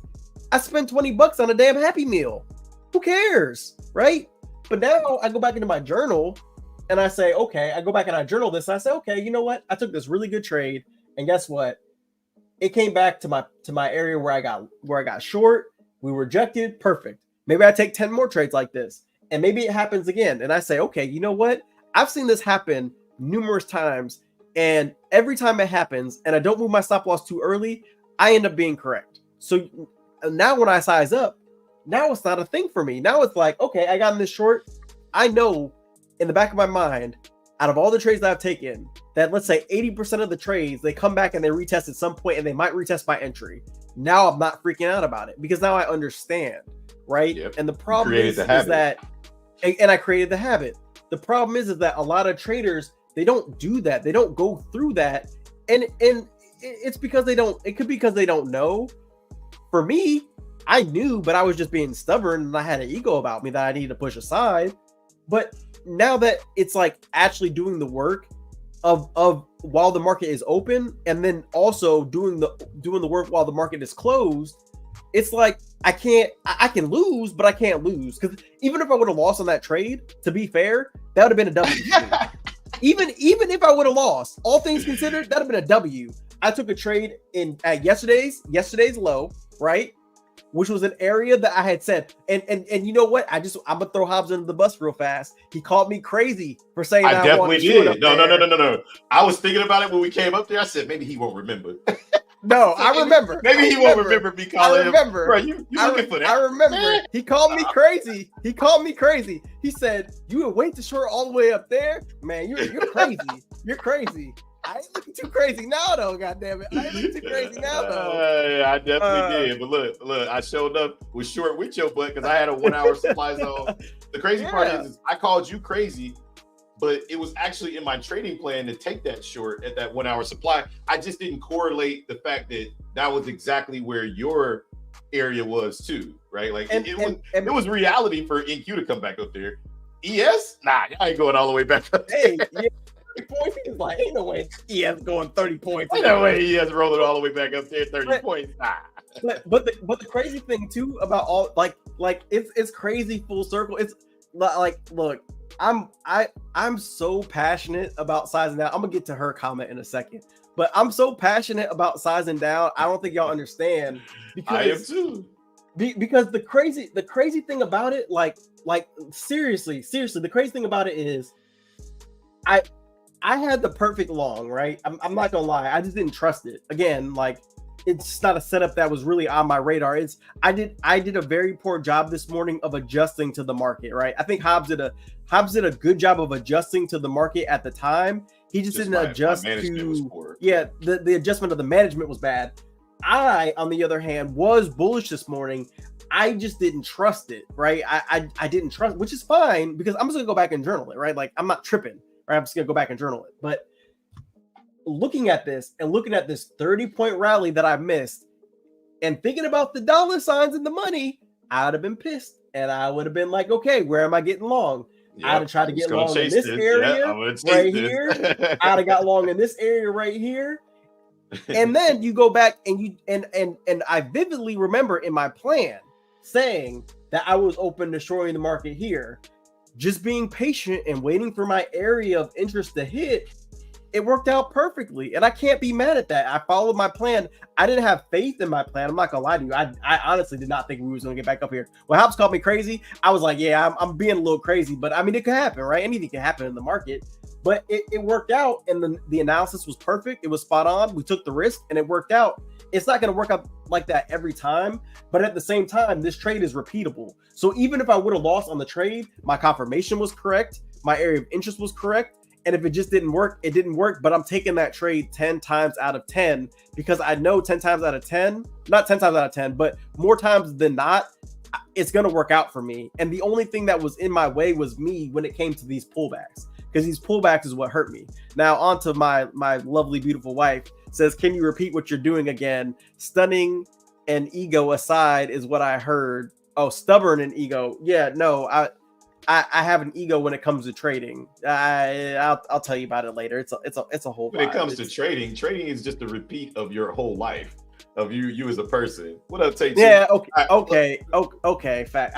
You have a I don't know if it's a superiority complex or you just do not believe that you're incorrect about most of the things you talk about. And even if you know you're incorrect, you will 100% to the depth say that you're right. You'll just switch the narrative until it sounds like you're correct. So I agree 100% with your wife. Yeah, and thank you. Ding, ding, ding. Okay, whatever. All right, look, so check this out, guys. Before Justin goes any further, I want to show you guys something. Okay. I want to show you guys something. This is why I push the Discord, right? Like, do I want to get money from you guys? Yeah, of course. Yeah. Who doesn't? It's business, right? However, let me show you what we put out in the Discord every single morning. Or again, you can come here for free. However, in the Discord, we go in depth after market close about what I'm seeing. Go ask anybody from the Discord. If any Discord member is watching the YouTube channel, please, if you were in the Discord chat yesterday afternoon, tell the people what I said about the direction of the market today, right? Because I 100% talked about this and how we would potentially continue to go down. But anyway, that's irrelevant. Here's what I want to show you guys every single morning. Justin and I put out for the Discord every single morning. This is what we put out at 7:30, right?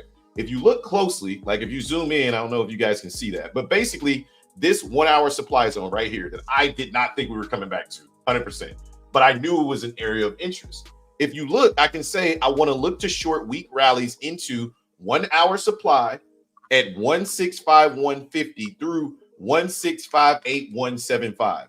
Look to target 1 hour demand at 503. All right. Now let's just go and see. And this is why I don't delete my stuff, because I want to see how, again, this is part of journaling as well. You should 100% look to see how you did in regards to your plan, right? If we look, this is that same level right here, 165.150 through 165.81. Where did price come to? The very height of price was 58375. We called the top 4 hours ago, 3 hours ago. We called the top of this move and we missed it by 2 points. If your YouTuber or your influencer that you're following cannot produce something like this before price starts moving, you need to pick another educator. I'm telling you right now, if your influencer, YouTuber, mentor is not able to predict or at least give you an idea of where price is going, you are in the wrong mentorship, community, and YouTube channel. I know my YouTube channel is small, but I know what the hell we offer. And I'm telling you right now, we're coming. And when it's all said and done, when I finish whipping my Discord members into shape, and they finally realize that sizing down is the way to go, you know what I mean? Like, or maybe they don't, right? Maybe they figure it out on larger size. But for me, I'm with Justin. I'm very passionate about sizing down, right? And it's not because I suck as a trader. It's because I need to understand how good I am. And the only way that I understand how good I am, right? And remember, 503 was our target for this trade, right? I only took profit here because of this order block right here, right? The reason why my target was 520 is because of how bullish we came up here. That changed my thesis on my trading plan. But it looks like we still might even hit my profit target on the trading plan. So, but again, understand why I took profit right here. Plus, I was securing a 5-to-1 risk to reward right there. So it was like, it's a no-brainer, right? Past another 300K, gotta wait a bit to get it, but I'm back, baby. Let's go, Micaiah. But also, master. Also, I wanted to share with you guys my TradeZilla as well, so I could kind of walk you through the trade, because I thought that was dope what Justin did, walking you through like his thesis or whatever. Not even the thesis, just understanding like, okay, this is what I do when I go to journal, right? What I go to journal is I try to recreate me taking this trade even before the trade comes up, right? So it wasn't a 5-minute supply, but I saved it under a 5-minute supply. It was more of a 1 hour supply zone than a 5-minute. But what I did was during the trade, I drew this rectangle right here. I basically talked about this order block. I said, okay, if we come back and retest this order block, I'm going to be looking to get short out of this order block. So price came up into this area, this candle right here. And you heard me say it. I said, I'm going to put a entry at 7-0 because I've been trying to work on these limit orders because I feel like the market orders don't get me the exact price that I want. And if I can get the exact price that I want, then I can have my risk to reward down to a T. So you can see right here, I got 7-0 on the dot. That's the price I wanted. I'm not going to lie. I got a little greedy on my exit, right? And I ended up taking 520.75 instead of just getting the solid 520. So instead of getting the 5R, right, my planned risk to reward was a 5R. I got 4.93R because TradeZilla be petty like that, right? But I secured 49.25 points, 0.75 away from a 50 point. And I know people right now that have hundreds of thousands of subscribers and they are great traders. Shout out to Danny. He's a great scalper. But my man said, if you can get 200 ticks every day, you killing this market. We just got 394 ticks and we could have got a heck of a lot more, right? If I wanted to hold to my actual take profit, right? But it's not about bragging. Instead, it's about understanding who you are. I know who I am as a trader, and I'm becoming more and more confident in what I do every single day. And it's because I size down so that I could evaluate myself without the pressure of losing big on trades. So I hope that helps somebody out there, man. But Jay, it's 11:14, brother. I think we did everything we came to do today. I'm ready to go get some Chipotle and potentially take some trades in the afternoon in my other account. So Chipotle again? Hey man, I'm addicted, baby. I'm addicted. Hey, whatever. Look. In my Whatever defense, helps your neck out, I guess. Shut up, Justin. In my defense, I lived in Oak Harbor, right? Yes. That's why I go to Chick-fil-A. How far away was I from Chipotle living in Oak Harbor, Justin? Like an hour and a half. Yeah, Like an hour, baby. If you want me to get you something, just text it to me. I promise I'll get it for you. I'll get it for you at 3 when I go pick up the kids, so you'll have it hot when you come home. Yeah, it was like an hour and a half. It was like an hour and a half, right? So, Yeah. bro, we are 5 minutes away from Chipotle, Chick-fil-A, Olive Garden. Like, we have everything across the street. Man, I was about to say something. I knew it. I knew it was coming. He said, What you want, babe? You want. I'm not going to Chipotle because Chipotle is expensive, but I'll get us Chick-fil-A. I can do a Chick-fil-A. Chick-fil-A is expensive too. Don't act like it's not. Chick-fil-A is much cheaper. My man Hustle for Life said Hobbs, he won that money, feeling good. Honestly, I'm only up $100 on a day. It's not even about the money. It's about the points, bro. It's about. I'm telling you, it feels when you size down, but you start racking up them points. It feels different. She said, "I'm counting back. Talk offline." Your wife is hilarious. She's like, "Yo, chill out, bro." I'm telling you, like, I don't even be caring about the money. I'd be like, how many points did I get? Oh, I got 12 points. Oh, fire! That's what you can repeat, because if you can repeat 30 to 50 points on NQ, 10 to 12 points on ES. Oh my God. Yeah, it don't like that's all I care about, bro. Like, I don't even care. Like, bro, I changed my. So if y'all don't know, on the calendar on TradeZilla, you can see your P&L. But you can also see your R multiple. Bro, I switched to my R multiple. It's at a 10. I was like, oh, let's go. Like, I don't even care about your R multiple is a 10? Oh, let's go. Yeah. Let's go. Remember mine was so high. You was like, bro, how's your R? I was like, bro, I've been taking praise, bro. I've been start getting excited, and it's not even about the money anymore. Like, it's about the process. It's literally about the points and the and then it's like I'm not tripping, right? If I take look. My R multiple is a 10, right? I look at it and I've gotten a 5R, basically a 3R and a 2R, right? So that's why it's about at a 10. But when you look at it, it's like, okay, so that means now R multiple again? If you go up to the top of the TradeZilla, at the homepage, the dashboard. Yeah, the dashboard. Why is my I remember you showed it to me once before. So you see where it says dashboard at the top left? Yeah. If you go over to that little round circle, you could change it from dollar when you hit the drop down to R multiple. You see it? Oh, okay. The dollar sign. Okay. Yeah, that's what I want to check. But yeah, it just hit different. Hustle for Life says if I go down to MES, I probably would hold longer. Whoa, bro, that's crazy. Yeah, and it changes your trade win percentage too. Oh, does it? Mm-hmm.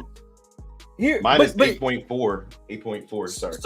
So here's the thing, Hustler for Life.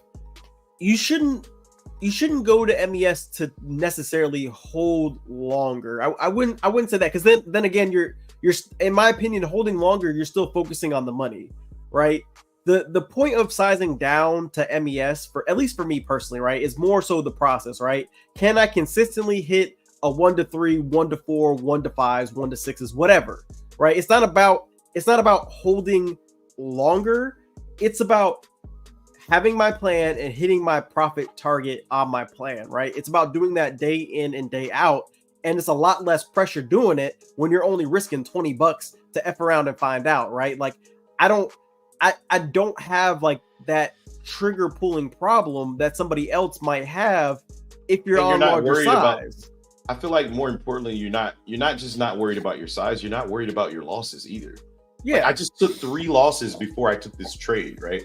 3 losses. Oh, like, you tell me in regards to your size that you're trading right now, Hustle for Life. If you took 3 losses on a day, how would you feel? Right? Your planned losses are probably a lot higher than mine, right? My planned losses, and honestly, with 3 losses, I'm supposed to be down 120 on the day. But because I cut that first one a little early and I took that stupid trade, right? I really should only be down like $40. But now I'm green on the day because the losses don't hurt me as much. In regards to prop firms, especially, right? Because if I was trading my live account, right, the losses might not hurt me as much because I know I can always get it back because I'm a good trader.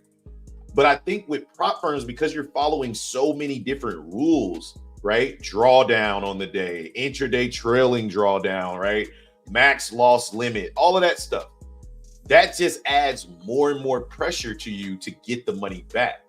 The way that you beat them at their own game is you size down and you make it so the losses don't matter until you can prove it to yourself that sizing up is something that you're more than willing to handle. So that's where I'm trying to get to, man. So well, I also think too, when you like let's just say like conventionally, because I thought about this too. Conventionally, let's say you take three, like let's say your argument is, well, it's not the money that sends me on tilt. What actually sends me on tilt is taking multiple losses in a row. All right, cool. That could be your problem, but I'd much rather take multiple losses in a row on small size, and I'll tell you why. So let's say I'm trading two micros, right? And let's say, okay, I'm trading 2 micros. I'm just gonna make this really, really simple for myself. I'm trading 2 micros, and I'm on ES, and 2 points is my stop. If I take 3 losses, I'm only down $60, right? Let's say I'm tilted. I again have the same feeling, because it doesn't matter whether I'm large size or small size. I'm still gonna get tilted after taking 3 losses. So I'm down $60 instead of being down $600, right? But that's besides the point. So now I'm only down $60, but I'm tilted and I'm upset, and so I go on tilt. I'm only down $60, so I say, okay, what's the fastest way for me to get these $60 back? Well, I've been trading 2 micros, so let me trade 4 micros, because why not? Everybody doubles their size, because then I can get the money back real quick. Then I only got to get 4 points to get my money back, and not get 8 points or whatever. The math doesn't matter. So I size up to 4 micros. Say I lose again. Well, now that loss is only a $40 loss. Now I'm only down $100. Let's say I'm still tilted and I take another trade, another $40 loss. Now I'm down $140. The difference is that the dude who's tilted on 2 minis is now, or 4 minis, is now down exponentially way more, but hasn't gained anything. You haven't gained anything either because you're on tilt, but you're only down like $200 compared to the person that's down like well over $3,000, right?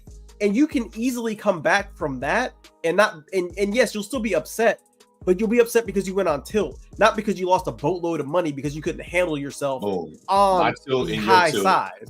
My tilt and your tilt ain't built the same. They're not. And the thing is, and we've talked about this before, is when you go on tilt and you're looking back at $1,000 loss day or a $3,000 loss day or whatever, because it's going to be different for everybody, but the tilt and the amount of money still feels the same, right? It's really hard to constructively look back and actually have that criticism to be like, dang, man, I really messed up here, and now I really got to dig myself out of a hole. Man, I lose $160, but I went on tilt. I'm going in a journal and be like, yeah, man, I went on tilt. It really sucked, but hey, I only lost $160 to F around and find out. I know what I did wrong. I gotta go do it again. And that becomes relative to the size of your account. I think it's important to add that, right? When you think about what Justin and I are risking when we sizing down relative to our drawdown, right? I believe he's trading a 50K account on Apex or Topstep. Yep. Apex. Yeah, 50K Apex account. So his drawdown is $2,500. That means every single trade he's risking about $20 to $30. The percentage of his account that he's risking, the drawdown like is what you should be worried about. It's not even 1%, right? It's like, oh yeah, it's like 0.5% or 0.5% or something like that, right? Because 1% would be $25 a trade. So, or no, 1% would be $250. Yeah, no, 10% would be $250. Yeah, 1% would be 25. So okay, so it's a little bit. It's like 2% of traders. So he's risking like 1 or 2% per trade. That's no, why. No. $20. That's less than 1%. That's 1%. That's like 0.9% or whatever. Yeah, whatever. My point is that relative to your size, and that's relative to your account size. That's why, as you start to grow the account, your drawdown is actually increasing, right? Unless you're on Apex, right? But really, it is increasing because you're building a cushion, right? So now, if he's up $200 to $300, now his drawdown is $2,800, but it's really $2,500. I understand how the intraday trailing drawdown. Don't at me. Just hear me out. Let's say he was funded and he got above $2,600. Now he's working with $2,600 of drawdown. Let's say he gets to $5,000. Now his 1%, 2% is now $50. So now he can go up to 2 to 4 micros. And now, relatively, what he's thinking is it doesn't matter because I'm still risking the same percentage. Once he gets to 10 grand, 15,000, 20,000, if you keep that same 1%, now your wins start to be exponentially higher. This is why it's better to start sweeping the floors, pulling the lumber, right? So by the time you get to the point where you cutting the roof and you got a bunch of other people working for you, it's easy to put the size on because you're going up in size with the same logic of risking 1 to 2%. Nobody wants to do this. I promise you that, because I don't even want to do it. Sizing down sucks, right? But I want to be wealthy. And if I want to be better, or I want to succeed where the other 90%, 95% of people don't, I'm going to do this. Yep. I'm doing it for me. I'm doing it for my immediate family, my wife and my kids. And I'm doing it to support a whole plethora of people that look up to me, right? A plethora. And if that's the case, I guarantee you, going on this path that myself and Justin are on, Christmas in 2024 is going to be very different. A lot different. So that's all I got for you guys. I'm not going to stick around, beat a dead horse. Jay, I'm ready to go, brother. I'm hungry. I know you are too. Hopefully I don't mess up my new white shirt my wife bought me for Christmas. You know what I'm saying? Just wearing the bib, you'll be fine. I hate you. Anyway, that being said, ladies and gentlemen, we hope to see you all tomorrow. Again, we'll be going over the pre-market plan at 8 a.m. If you're interested, Discord link is in the bottom, or in the Discord link is in the description down below. If you want to get some Apex accounts, we also have a coupon code, right? If you use the coupon code, it makes me an affiliate. I get some money. I'm being full transparent. It's like $5 every time you reset, or $5 every time you get an account. But if you want to use my coupon code, it's in the description down below. Maybe we'll throw it in the banner tomorrow so you guys will have it, right? But at the same time, we appreciate each and every last one of you guys. Please make sure you tip the barbers on your way out. But that guy over there is Jay Seals. My name is T. Hobbs, and we'll catch you guys on the next one.